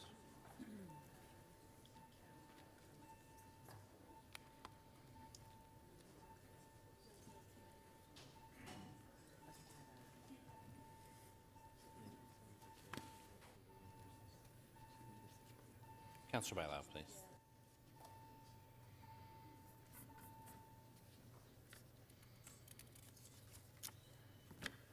Quorum is present, Madam Speaker. There are 33 members in the chamber. Thank you. Councillor Ainsley, questions? Thank you. Through you, Madam Speaker, to Mr. Lintern. Mr. Lintern, can you explain, you mentioned to previous questions, you talked about good planning and that we now have a growth strategy for that area. Could you explain how those two tie together for this stretch of Eglinton? Well, just generally the growth plan that has been adopted and brought forward by the province in August or in the summer of 2017 calls for municipalities to update their official plans and in conjunction with laying out new transportation facilities, high capacity transit, calls for municipalities to put in place official plan policies and zoning to support minimum levels of density in close proximity to the transit stations. On the Eglinton East line, as it's been conceived to date, a station would be at the corner of Danforth and Eglinton. And one of the concerns outlined in the report to date is that we want to plan and create a plan context to achieve that minimum density in close proximity Madam to Speaker, I can't hear that the transit chief comment. station. Members, please, can we try to keep it down? We're really trying to get through the agenda today.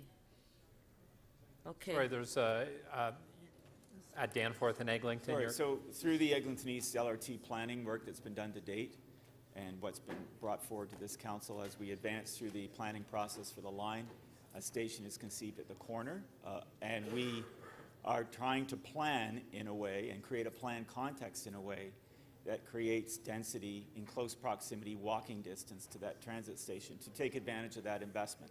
So when this application came in, there was an Avenue segment study that looked at laying out mid-rise buildings on potentially developable sites in proximity to the station. However, this application is for stacked townhouses, which staff feel at this stage anyway in the review would be underutilizing the site and the potential of the site. So the Eglinton East LRT that would run from Kennedy out to University of Toronto Scarborough, so all along that route, including in my area. So at this, in particular spot, when you talk about increased density, you're talking at the minimum an 8 or 9-story building? I think the segment study that was submitted was looking at buildings between 7 and 10 stories. Of course, you'd have to go through an exercise of planning and shaping development so that it doesn't negatively affect surrounding areas.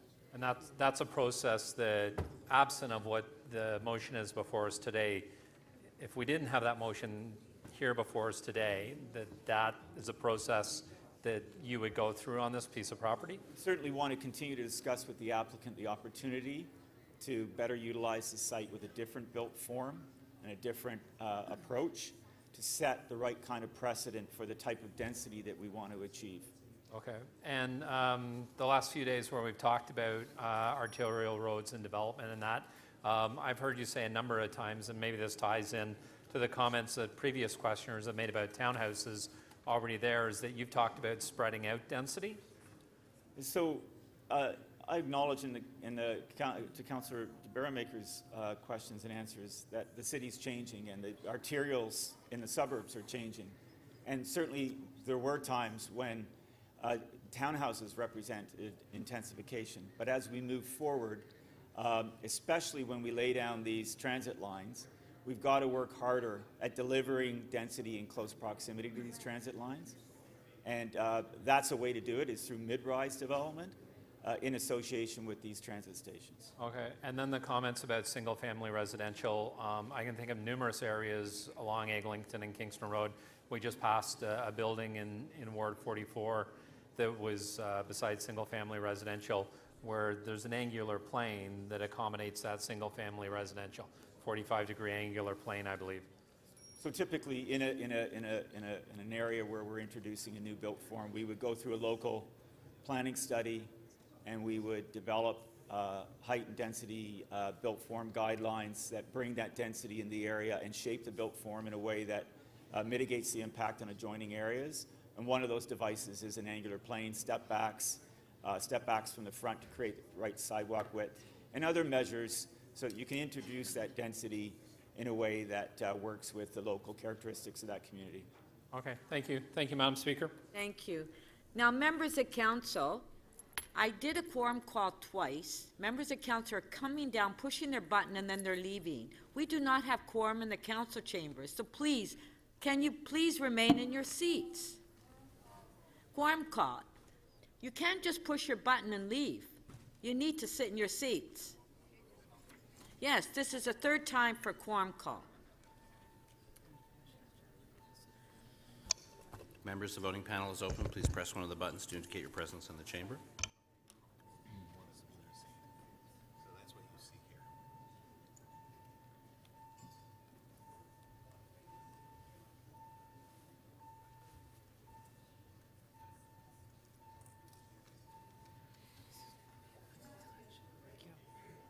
Councillor DiGiorgio, please. Councillor Davis, please. Councillor de Bearmaker, please. Councillor Fragadakis.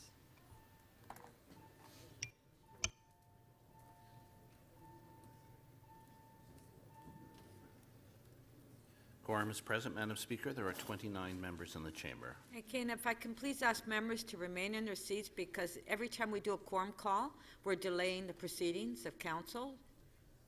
Thank you. Our next questioner is Councillor Shiner.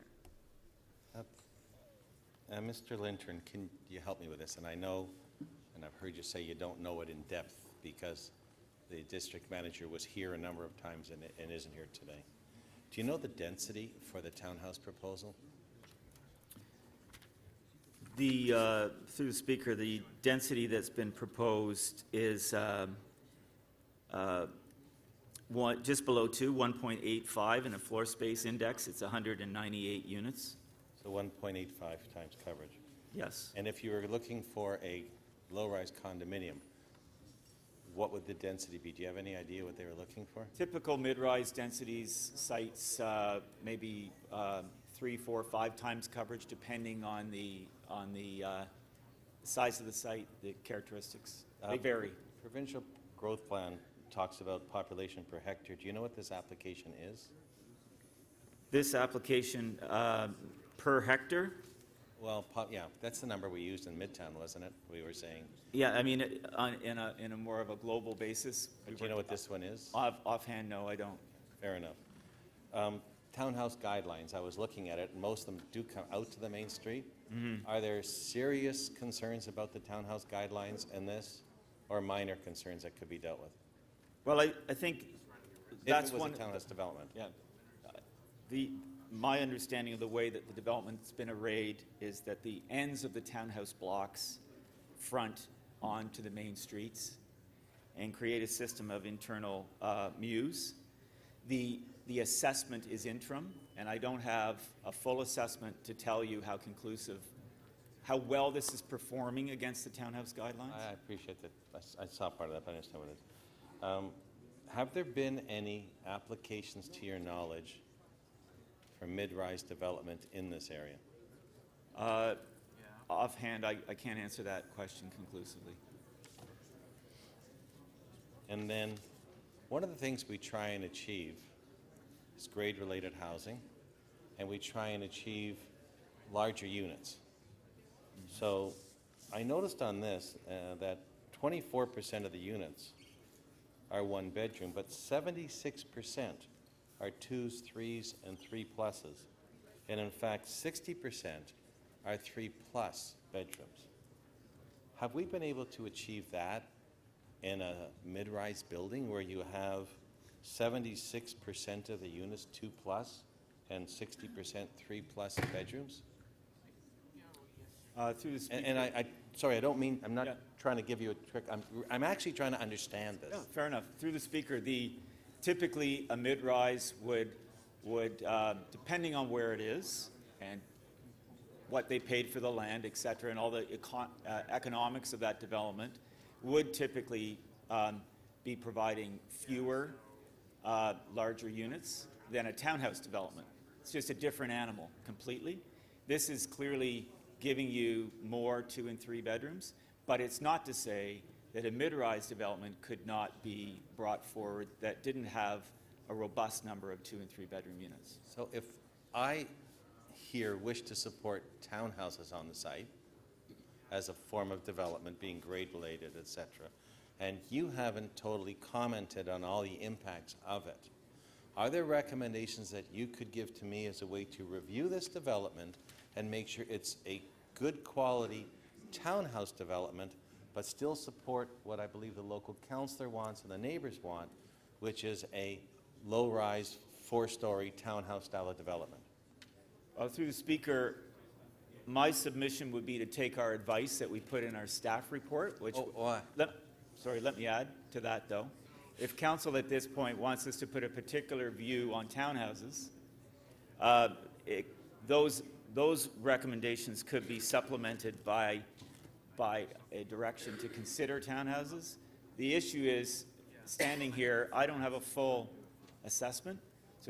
So an amendment that included words like, with a complete assessment of the townhouse proposal as proposed, would help.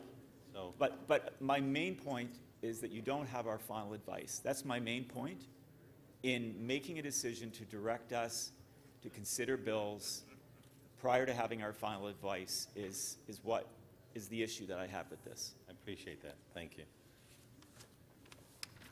Thank you, Councillor Shiner. Next to ask questions is Councillor DeGiorgio. I'll put on your mic. Thank you, Councillor. You have 5 minutes. Thank you, Mr. Deputy Speaker.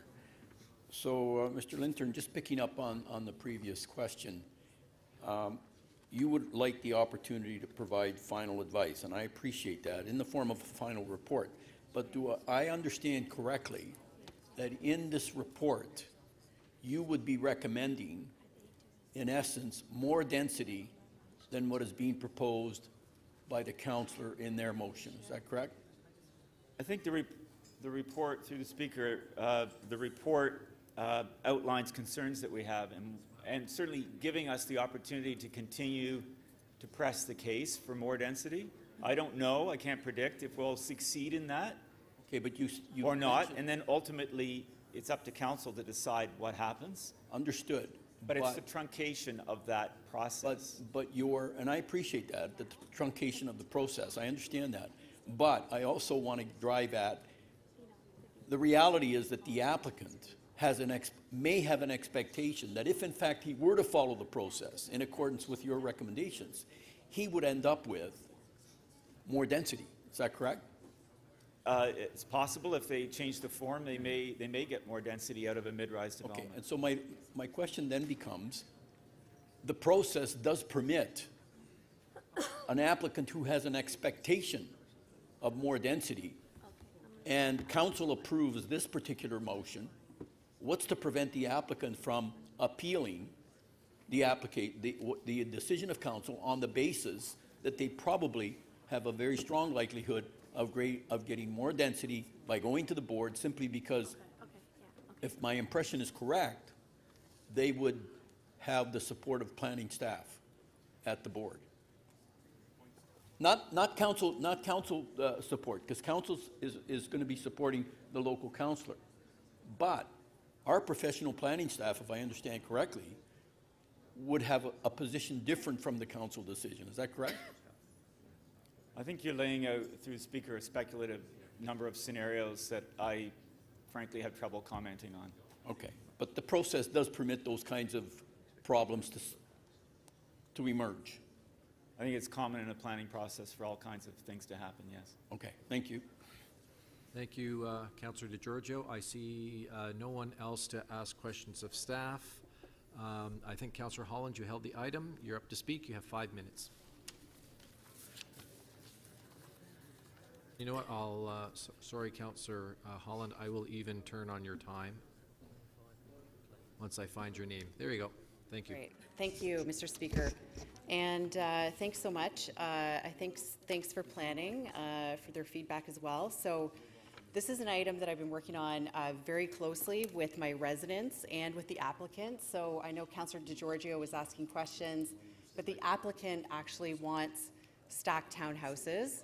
My residents want stacked townhouses. As we both know that there is a growth strategy in place. I understand that this is a main arterial. However, on the north side, as Councillor DeBearmaker mentioned, this is right on between our wards.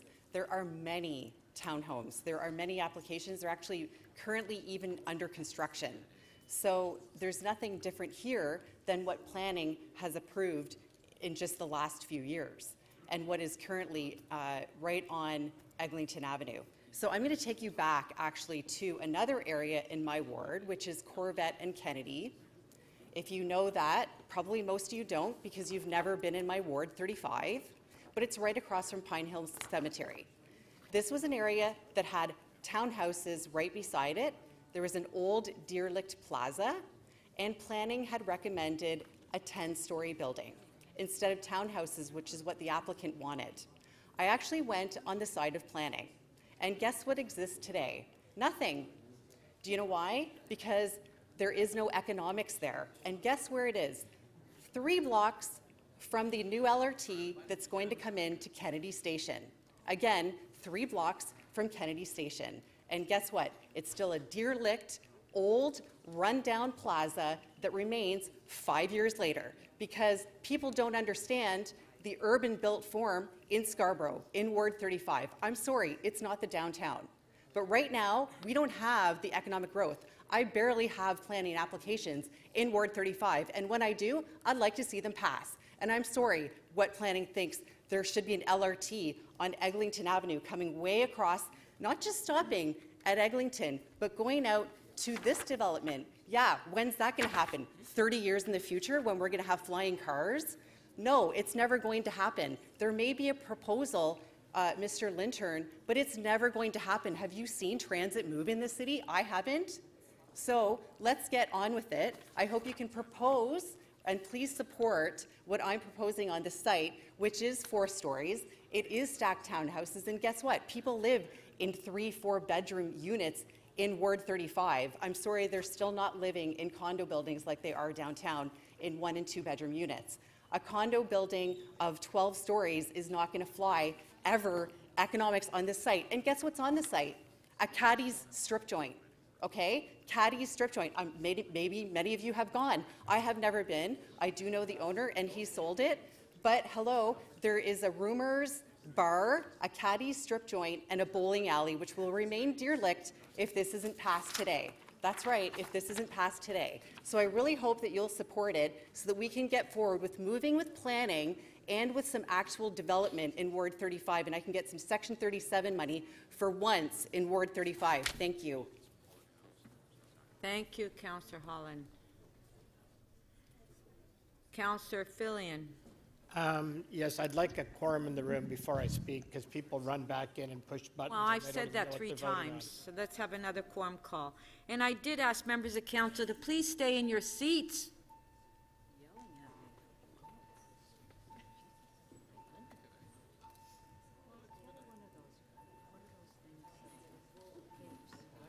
Quorum call. Like, we need 23 members to be in their seats.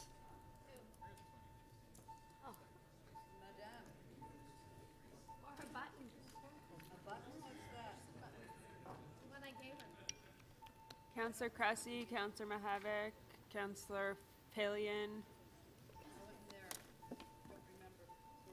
Councillor Holland, please, Councillor Kelly,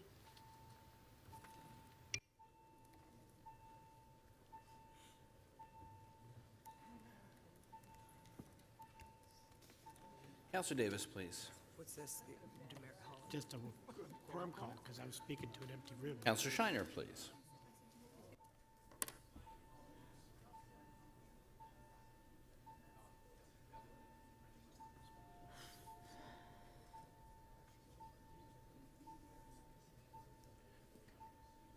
Councillor Thompson, Councillor Vella, when you're, or Councillor Megardician, I should say, please, when you're ready.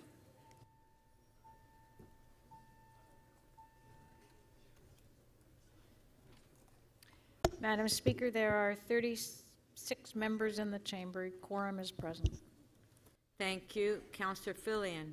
Thank you. And this may seem like an unimportant issue to some people because it's only about townhouses. Well, it's not about townhouses. That's not what the issue is. I have no opinion on the townhouses. I'm agnostic on the townhouses. And the reason for that is because I don't have a staff report telling me what is the appropriate thing to do on this site. What is happening here, we cannot allow to have happen in this chamber. So we have a staff report saying we need to study this application further, and you have a councillor, no disrespect to the councillor, I know she's doing something her residents probably want, but you have staff saying we haven't had a chance to study this yet, we need to continue studying it, and you have a councillor saying no, bring forward the bills for townhouses because I've worked that out with my residents and the applicant.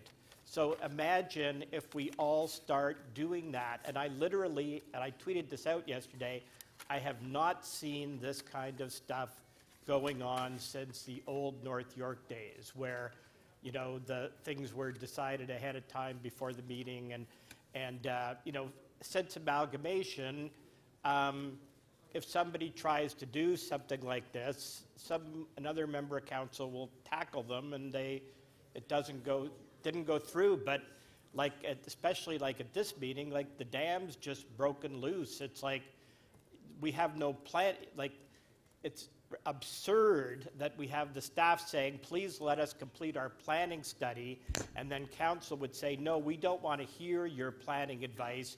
We're just going to vote for the deal that the local councillor has worked out.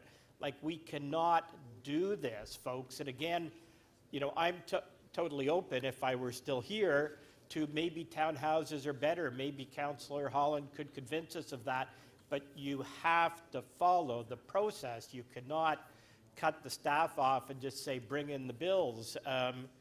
You know, we saw that earlier in Councillor Mamalides' ward on Islington Avenue, and we fortunately put a stop to it, and we have to put a stop to this one.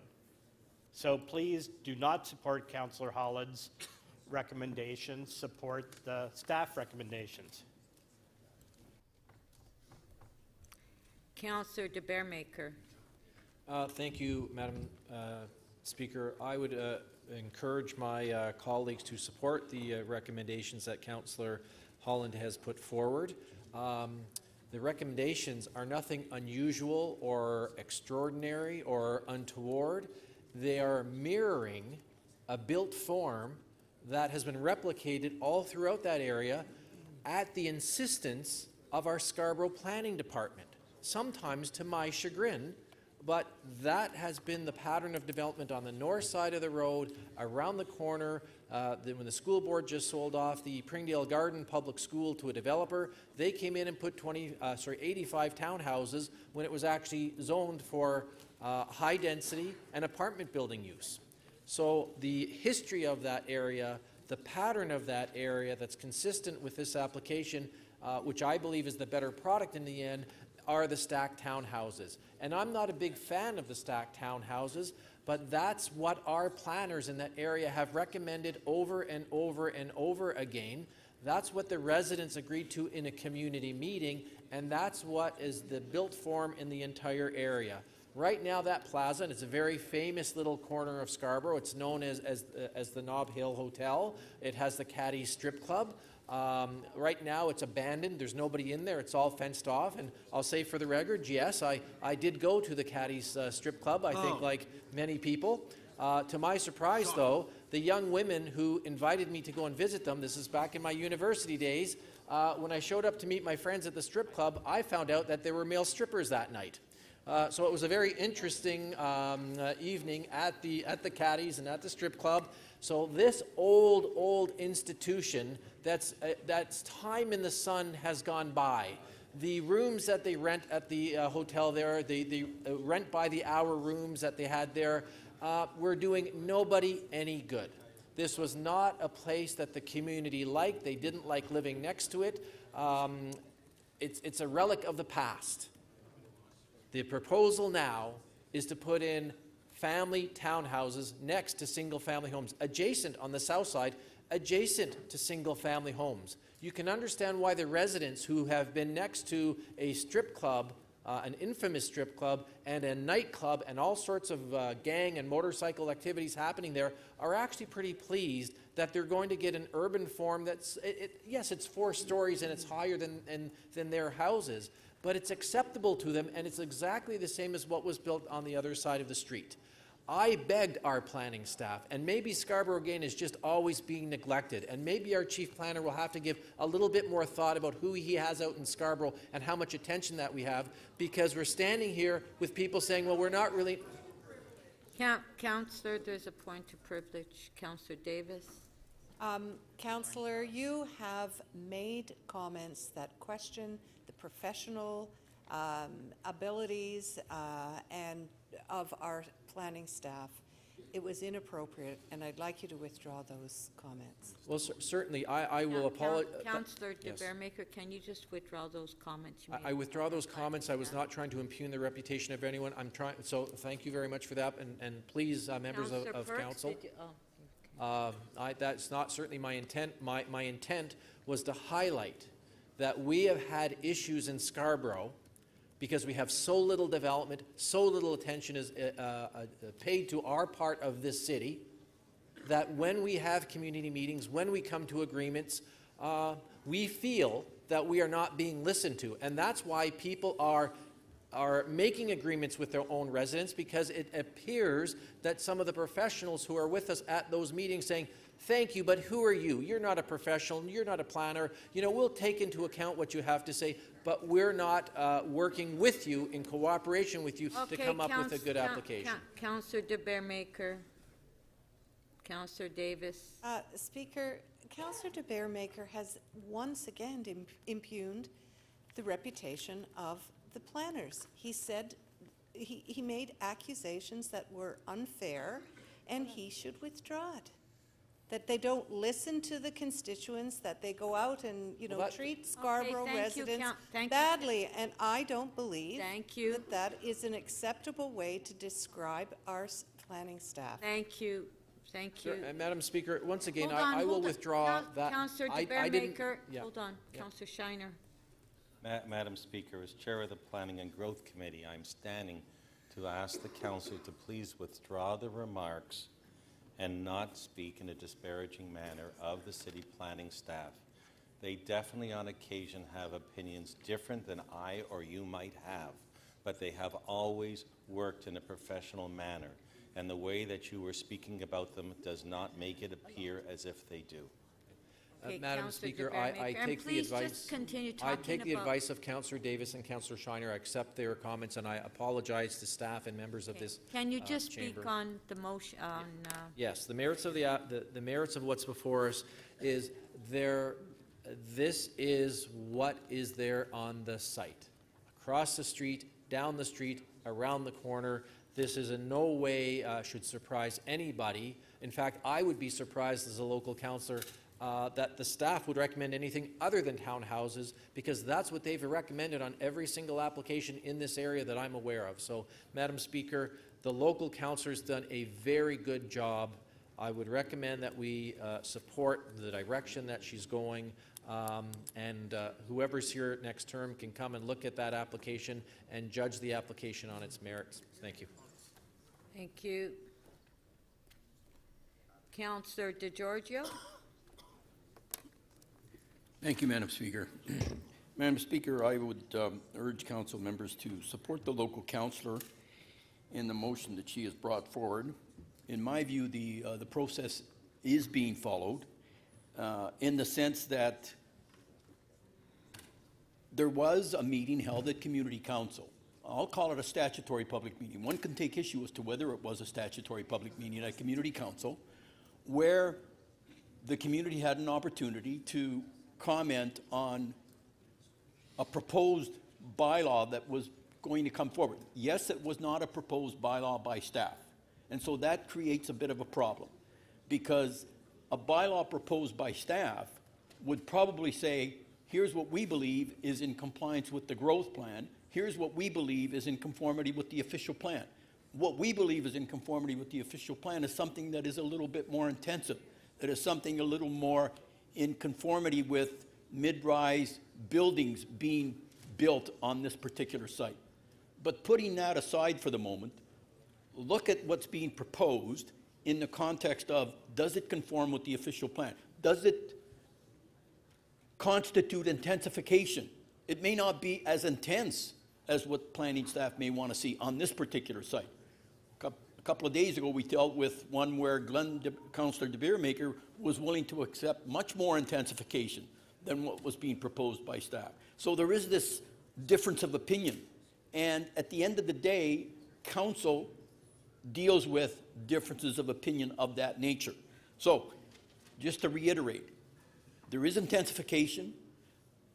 She's getting Section 37. I mean, I remember I went through one where there was intensification. I got no Section 37. I got no meeting at Community Council, and that was okay. Of course, I ended up at the board, and it's still at the board. But that being said, I urge members to go along with the motion proposed by the local council. And by the way, there's one language, a bit of language here that I've never seen before. An interim directions report. This is an interim directions report that the decision was being based on. It's not a final directions report. And again, that raises the issue of, is there conformity with the official plan here? Thank you. Councillor Perks. Why do we have planning? Why do we have an official plan? Why do we pay Mr. Lintern and his staff to consult with Torontonians when a development application comes in? Why does the province have the Planning Act, the provincial policy statements, Places to Grow Act? Why is there so much law around what people are allowed to do in terms of the properties they own and redeveloping them? It's very simple. It's because we, as a city, as a province, and as a country, do not believe that the private interests of people who buy land in order to develop on it is the final word in terms of how our city grows. We don't just, it's not a free-for-all. We actually ask ourselves questions. Can our infrastructure support development there? Do we want people to be able to shop locally? Do we want to make sure that you don't have a 40-story building next to your house? Do we want to make sure we have parks? Do we want to make sure that there's a good and harmonious balance between employment and where people live? These things we call the public interest. The reason we have planning is so that private landowners are forced to account for the public interest when they decide to try to make a profit developing their property. In this meeting, we have seen both a member of council stand up and say, I want a much bigger building than the planning staff want, 3 times what the planning staff want, and now a councillor saying, I want something much smaller. And what's the motivation? Well, it's what the developer wants. If we continue,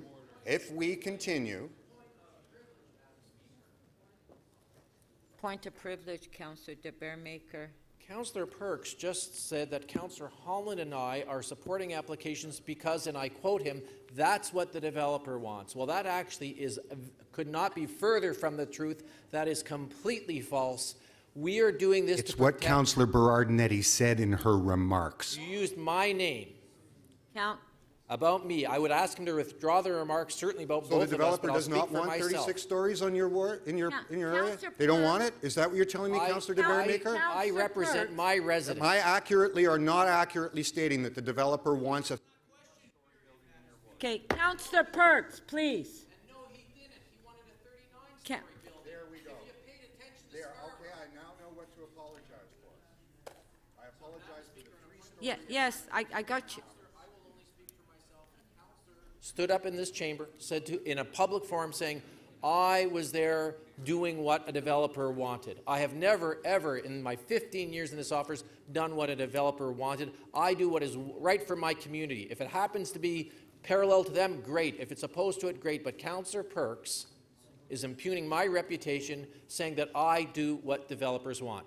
I would ask him to withdraw that mark and apologize.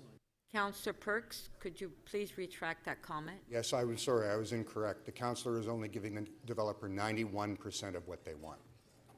Councillor Perks, please, Councillor Perks, that's not necessary. Please, hold on. Very well, I withdraw my remark as regards Councillor de Bearmaker, but I would point out, Councillor Holland, in her remarks, said if we don't do this, the developer will walk away. Well, no, but that's not what Councillor Holland did say. She's supporting what her constituents want. Very well, I withdraw that as well. So that there's a big difference. So can you please retract the comments? I retract the comment. Councillor Karagianis. Madam Chair, on a point of order, I'd like to make an announcement. We have with us... Not at this time. I will acknowledge you. Yes, Councillor Karagianis. Councillor Perks is in the middle of speaking. I will acknowledge you when it's time. Thank you. Okay, Councillor Perks, continue. Oh, sorry. We as a council review what the public interest is, how we balance infrastructure, how we balance the relationship between jobs and residences, how the transit system works. We spend hours, months, years doing this. We consult broadly with the public on this, and we come up with an official plan which is tested at the Ontario Municipal Board, an official plan which has to meet the requirements of the Planning Act, an official plan which requires the permission of the Minister of Housing. Years are spent making sure that our city doesn't grow in a lopsided, haphazard way that makes transportation impossible, that makes providing services impossible, that makes employment uneven. This is the result of decades of work, careful work, to make sure that the city we have is livable. And here, as the chief planner said, for the first time he has ever seen it, and he has had a long and very valuable career with the City of Toronto and a predecessor municipality, a councillor is saying, no, we don't want planning advice. We simply want the application to go through. It's staggering. It's staggering. It's a profound failure of what we are elected to do here. And if you vote for it, you might as well just say, I don't really care about whether or not we plan carefully for the future of Toronto. I just want to deal with things as one-offs. And that's not what our job is.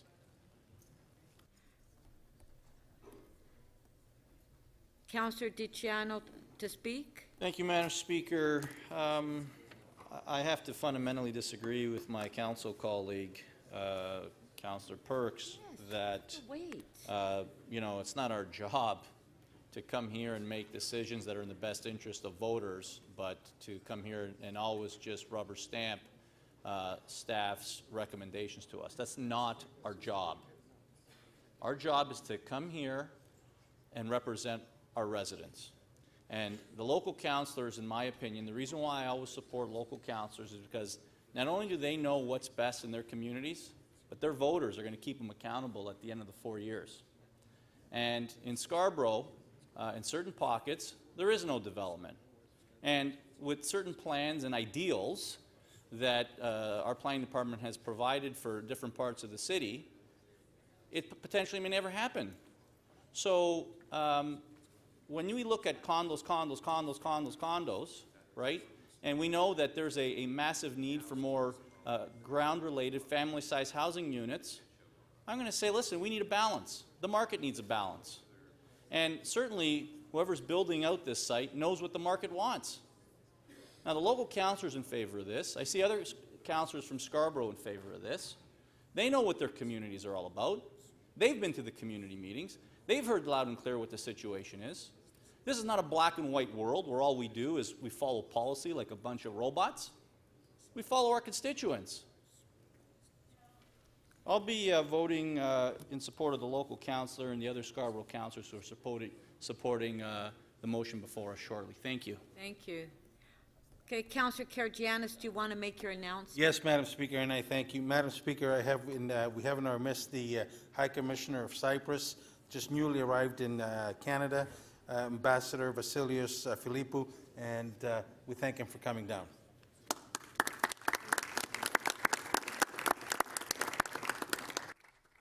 Councillor Shiner to speak. So to my colleagues, maybe I can help on this. I have a motion to place. This is an amendment to Councillor Holland's motion. And what it does is it allows us to look at the application as it was submitted, but also look at it considering our new townhouse guidelines to make sure that we have a good development here. I mean, I've heard the debate. Townhouses are across the road. I've looked at the street online. I can see it. I see what it is, and I understand it. The townhouses across the road, however, face the street. These are all turned sideways. I don't know if it's good development in that manner. I want to be sure that it does come out with good development. Now, I see my colleagues shaking their heads. Well, we shouldn't do that. But you should know that in Scarborough, the city owned land with Bill Toronto, and we could not sell it for condominium buildings. No one would buy it because the market wasn't there. And I'm talking about pieces of property adjacent to other condominium buildings. The market wasn't there. So when I see a development that is talking about townhouses, and I know the real need that people have, Councillor Bruce's phone goes even when he's not here. So when I see that there's an application for almost 200 townhouses, and 76% of them, 2, 3, 3+ bedrooms, 4 stories, which are taller than across the road, stacked townhouses, I think that's a great development. Because if not, it's going to remain a strip plaza because no one's going to put a condominium building. You can all ask for it. And believe me, townhouses along high-density transit lines aren't unique because they're all over the city. In fact, in the community that I represent, on Shepherd Avenue, south side, high-rise buildings and mid-rise buildings on the north side, we had a retail store, and behind it they had some extra land, and they pushed in 48 stacked townhouses near a subway station, and it sold out in a weekend. It was phenomenal. But the city staff worked and worked and worked to be sure that it was a good townhouse guidelines.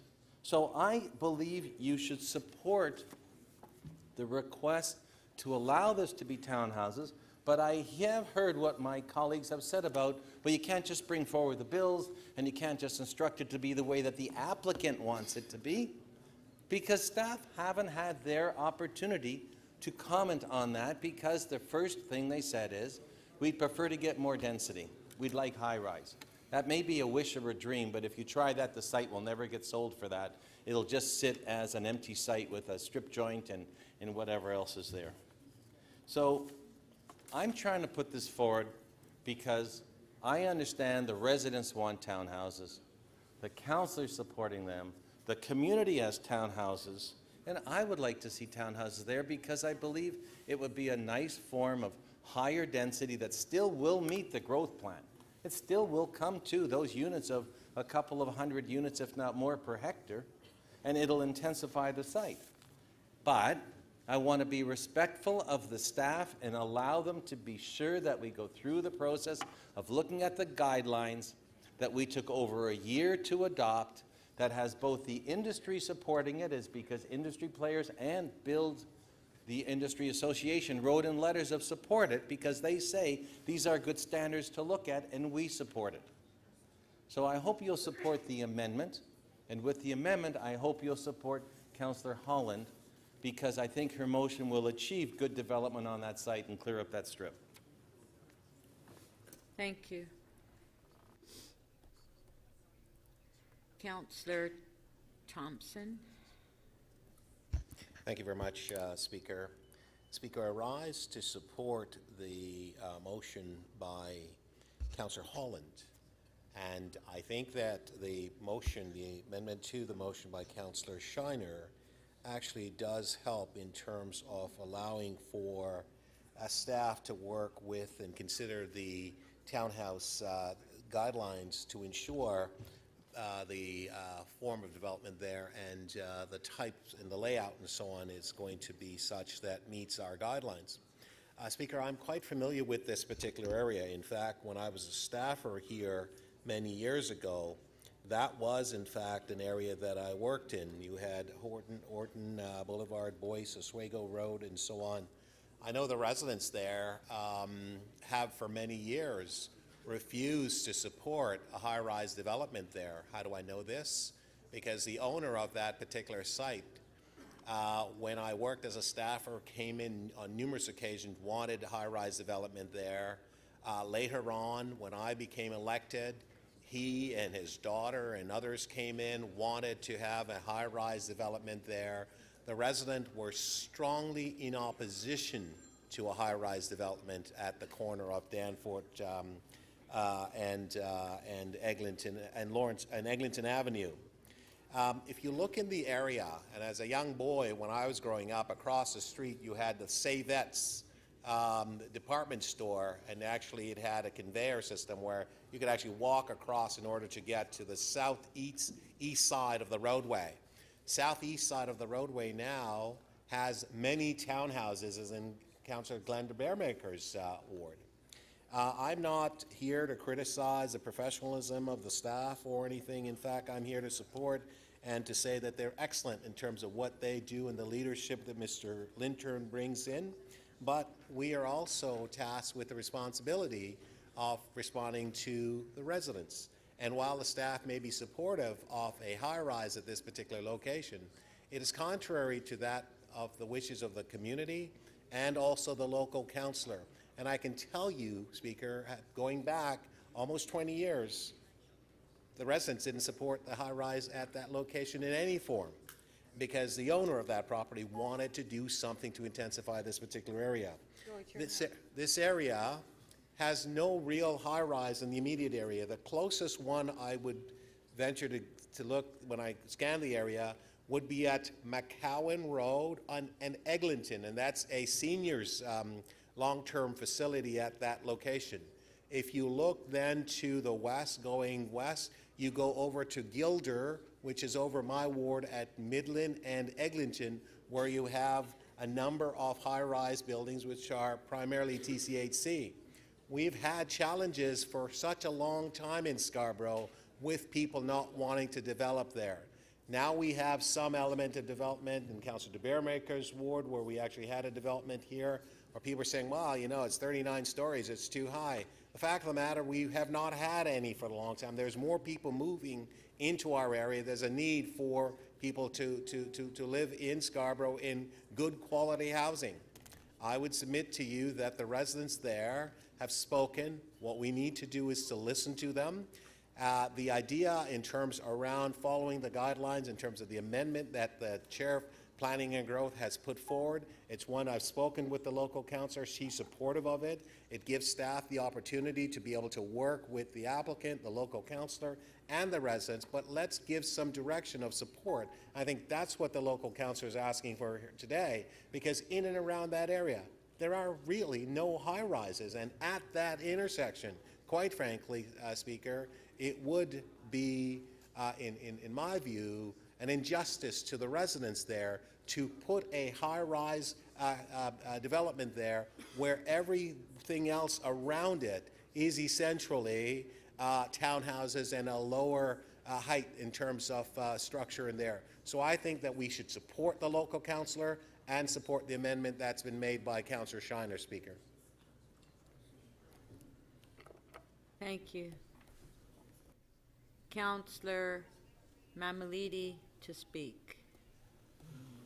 So I look at these applications that come forward and I try and relate them to the way things have worked in my area, and I get policy and I get why staff move in particular directions. But one of the things I get more than that is communities, and how communities can sometimes be your best friend when it comes to development, because they have concerns about density, they have concerns about the type of development, and sometimes when they're asked, they would prefer something different than perhaps what our policy suggests.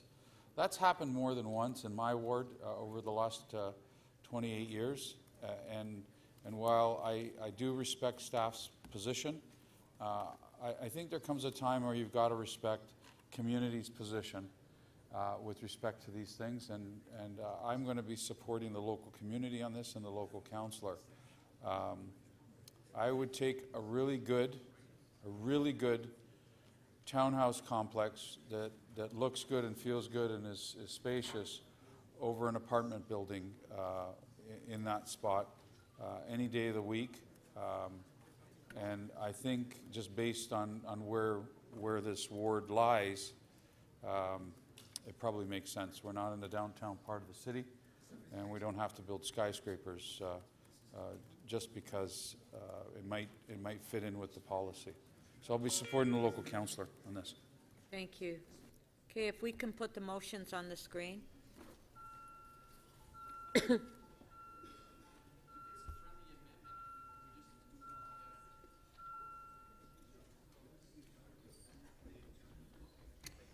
Okay, Councillor Shiner's amendment, recorded vote.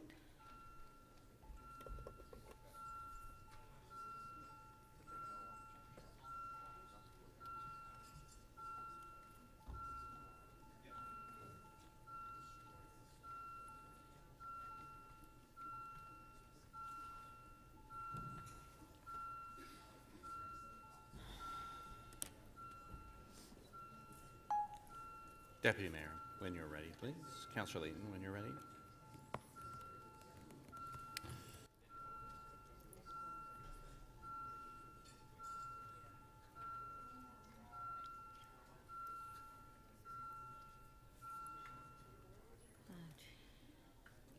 The amendment carries unanimously, 34 in favor. Okay.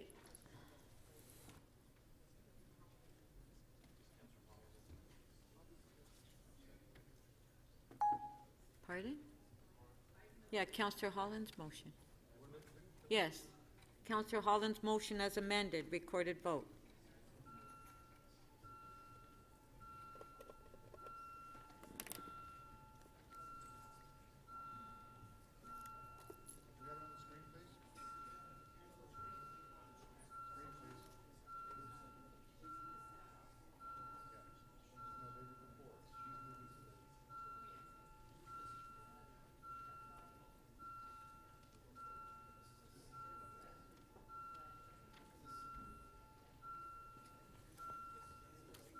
Councillor Perruzza, please.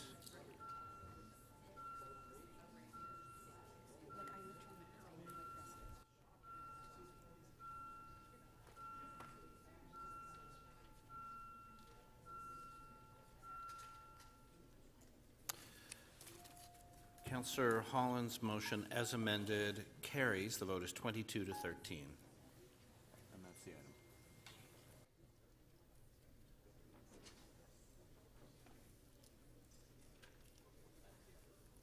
That's it. Thank you. Our next item is page 2T 3422. Councillor Davis held the item down. Do we have questions to staff? Okay, Councillor Holliday, I know you had an interest. You have questions to staff? Okay. Trying to find my notes here.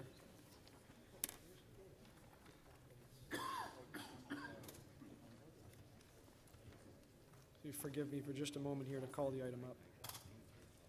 So I just wanted to understand from staff, there was a change made at Community Council, and there were additional recommendations added to the staff recommendations concerning the OPA.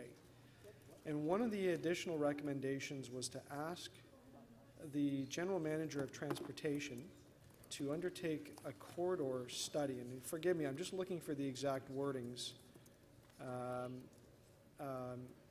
If it was a complete streets study. And I wondered if someone could explain to me what that is, because I did a search and I couldn't find an example of another one of such studies.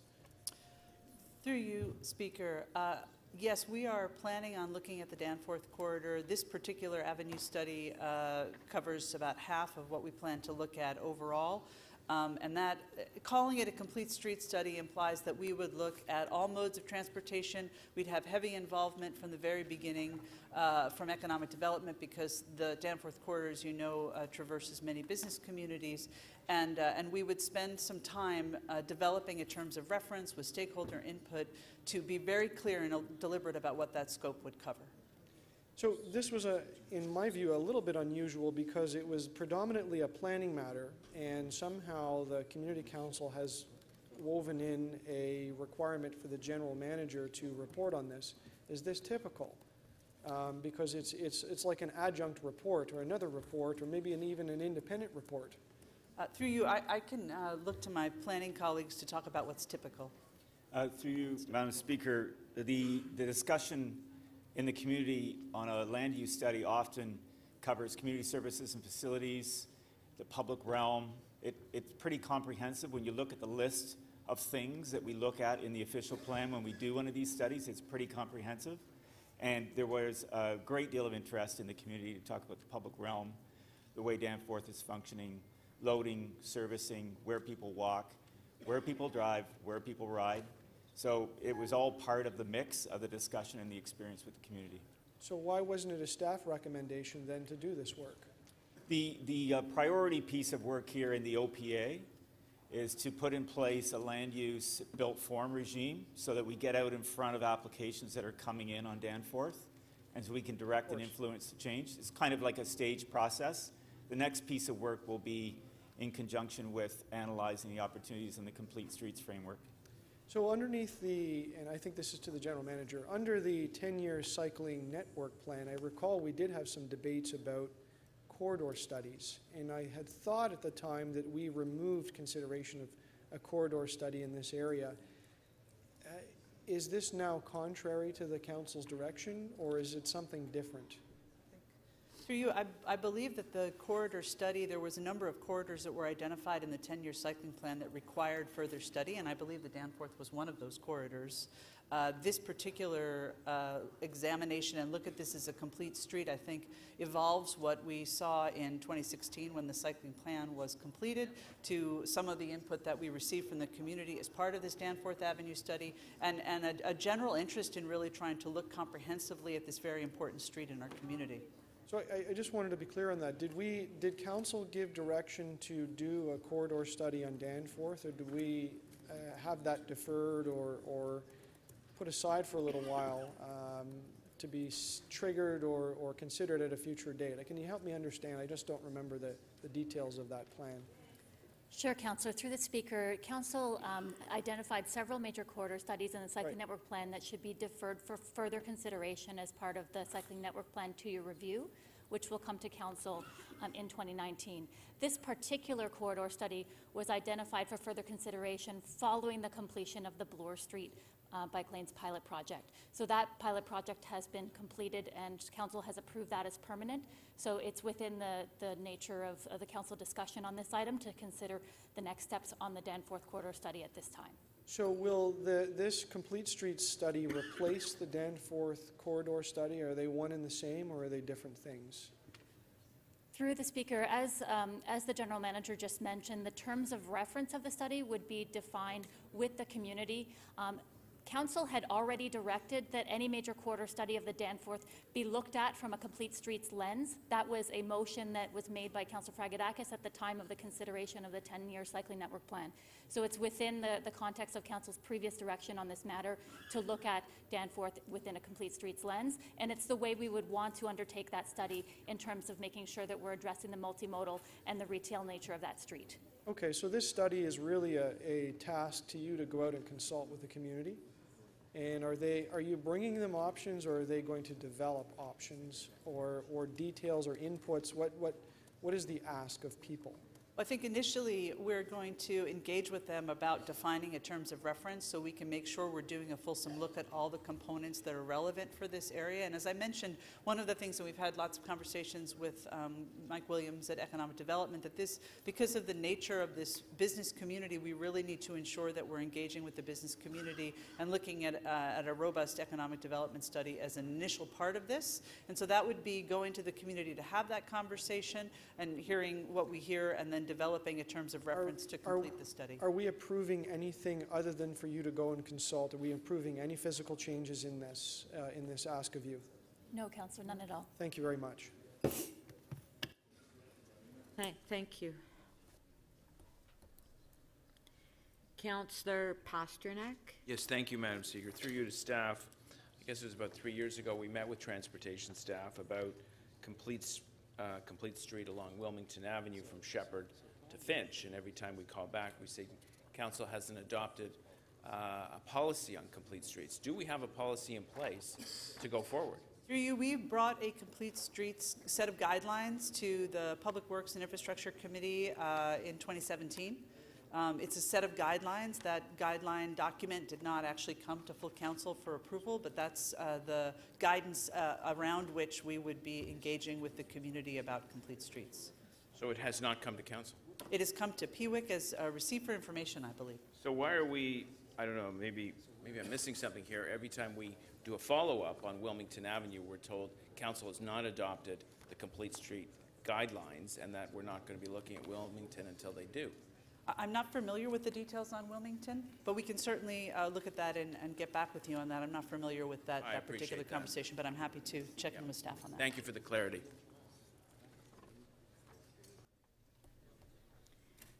Councillor Robinson.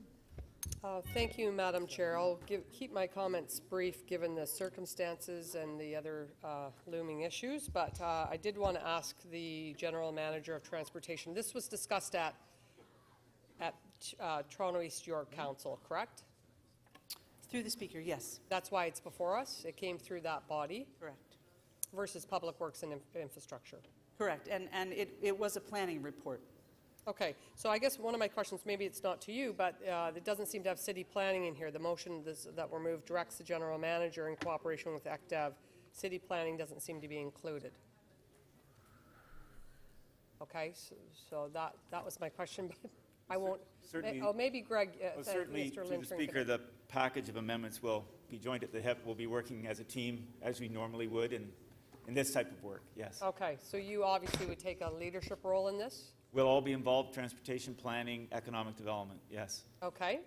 And my second question is related to timing. So we've heard from lots of, certainly in the Twitterverse, and lots of people on social media upset that this is taking so long. So my question would be, it looks like this is kicking off in the 2019 budget year 2019 calendar year.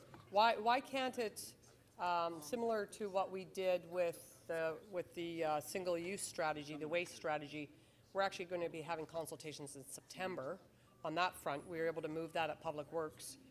Why couldn't we also move this forward, given all the feedback that people want to see this moving forward? Why could we not initiate this in September, literally in a month away, or in the next, or certainly the fall?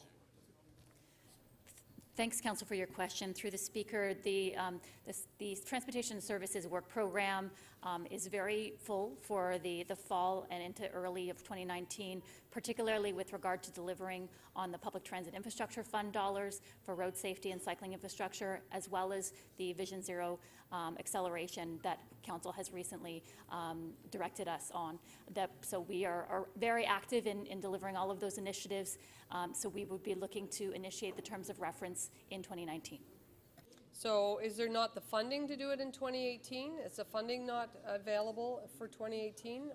You mentioned other issues, but is the funding available? Through the Speaker, this is a staff capacity issue, and we also would want to engage with the community at a time when the councillors representing the area would be at the table, so we would want to make sure that it was after the election cycle. And is that common? Is that a common policy approach to? Absolutely. Because yes. Again, I would just cite this example of the single-use products. We are launching those public consultations in September, even though there is an election underway. I just don't like seeing the city's business affected by a very long election cycle. So there's been an outcry on this to get this moving. And my question is, why couldn't we, if there's added staff for Vision Zero, there's added dollars, why could we not move it forward this fall? Through the Speaker, with respect to councillor engagement, it is a local issue with citywide implications, but we want to make sure that local councillors are engaged in the study and at the table from the outset. And through you, Madam Speaker, I just wanted to clarify that our acceleration of Vision Zero has largely reprioritized some of the work of existing staff within the organization. We have added some staff, but largely it's not that we've added a lot of staff to get that work done. Okay. All right. Thank you for your responses. Thank you. Okay, if I could please have members of council, please take your seats. Councillor DiCiano, Shiner, Perruzza, Karygiannis. Okay, let's see if we can get this item before our break. Councillor Davis. Thank you very much, Speaker. I have two motions. The first motion is to adopt the supplementary report, which came with the supplementary report, and what that supplementary report does is it includes in our official plan amendment changes that will I guess authorize, that's not exactly the word, but allow looking at the lanes and building a complete system of lanes along the Danforth as one of the proposals that we would like to see. Secondly, the one that Councillor Robinson pointed out is simply there was an omission that was supposed to include the Chief Planner and Executive Director. So I want to thank, first of all, our communities and our planning staff, our heritage staff, our transportation staff, and everyone involved in this study. It was an amazing example of a good planning process that engaged our residents at a level that I have never seen before. We had 150 to 200 residents who came out over an 18-month period to engage in discussions about their vision for their main street. And that main street, for those of us who live in the East End, is the Danforth. And all of the things that we love about the Danforth came out through this consultation. And much of what we heard was, yes, we want to see revitalization, and we know that growth is coming, and that we want to anticipate that growth, and we want to preserve the character of our Danforth. So while we're using the mid-rise guidelines as the framework or foundational document, we did have the ability to say as well, though, that there are some areas that will remain the same, and there are those that will see greater intensification, particularly where there are subway stations. The other thing that was very interesting to me and is yet to come, there are actually two pieces of work yet to come. One of them is the Heritage Preservation Report, and we are looking in a very different way at how to preserve that heritage character of the Danforth. As you all know, the Danforth developed once the viaduct was built, and so we have a really consistent character along certain parts of the Danforth. As well, we have some very significant heritage properties that go back to when the railroad was first built. And some very interesting features emerged at that time. So we have some very interesting heritage, and we'll be doing further work on that. Secondly, our design guidelines. We have not completed the design guidelines, and that's a little bit disappointing, but I think it's integrated with the heritage work that we're doing, and we will see that in a future report. Finally, yes, what kind of transportation, what our public realm will look like, all became part of the discussion from the hundreds of people who attended our workshops, and well, I guess they were consultations, not just workshops, but they were workshopped. On the corridor study question, people sat with hands-on graphics and pieced together their vision for what the Danforth would look like. What would the public realm look like? How do we create a safer street? And yes, there was full support for looking to the future, for putting bike lanes on Danforth. So that is going to be a difficult discussion in the community. And I know that Councillor Holyday is not very happy. And there will be others who will have his point of view.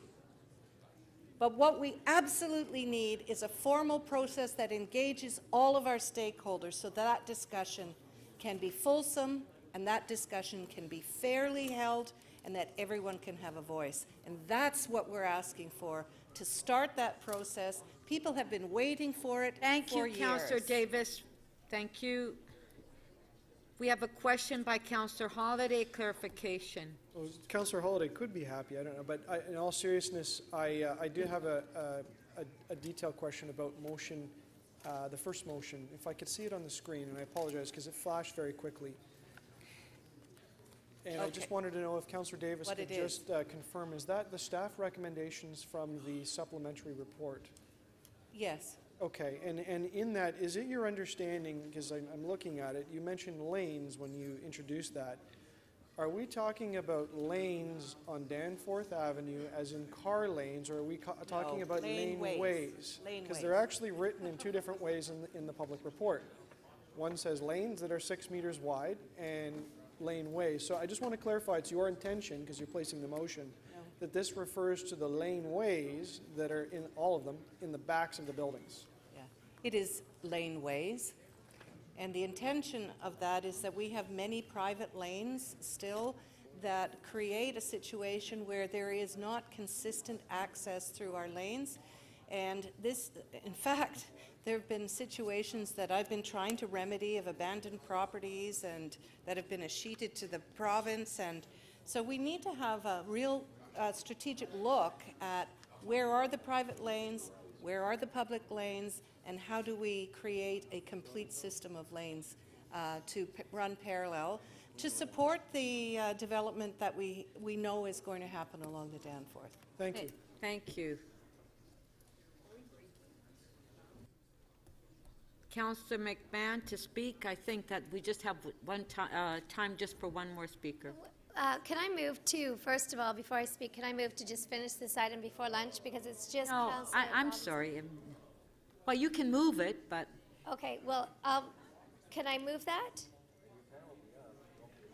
Can I move it? If we can finish this item before lunch. okay, there's a motion to finish the item before lunch. All in favor? No. It's No. only one other speaker. No, Councillor McMahon, I mean, we're trying to rush this, we're trying to get the agenda down, completed. That's what we said this morning. So, Councillor McMahon, do you want to speak? Yes, but No. I'm moving. Okay. I'm moving this No. motion. No. No, there's two speakers.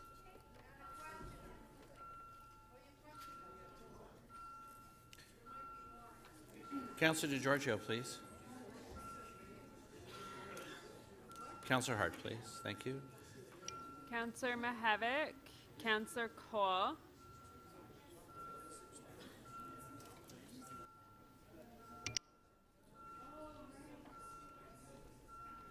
Councillor Cole, please.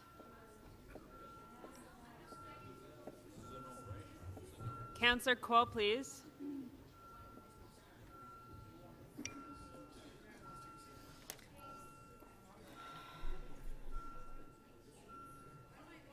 Councillor Perruzza.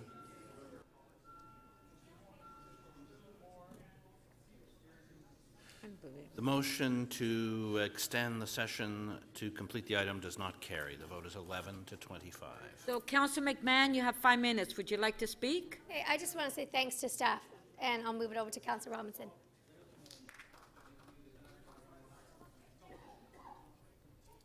Okay. Councillor Robinson, we have time just for one more. Oh, well, then I'll let Councillor Fletcher go, because she's a local councillor. I'm happy to let her speak first. Yeah, I'll do that, and I can go after her. No, you're the local councillor. It's more important. Okay, let's recess to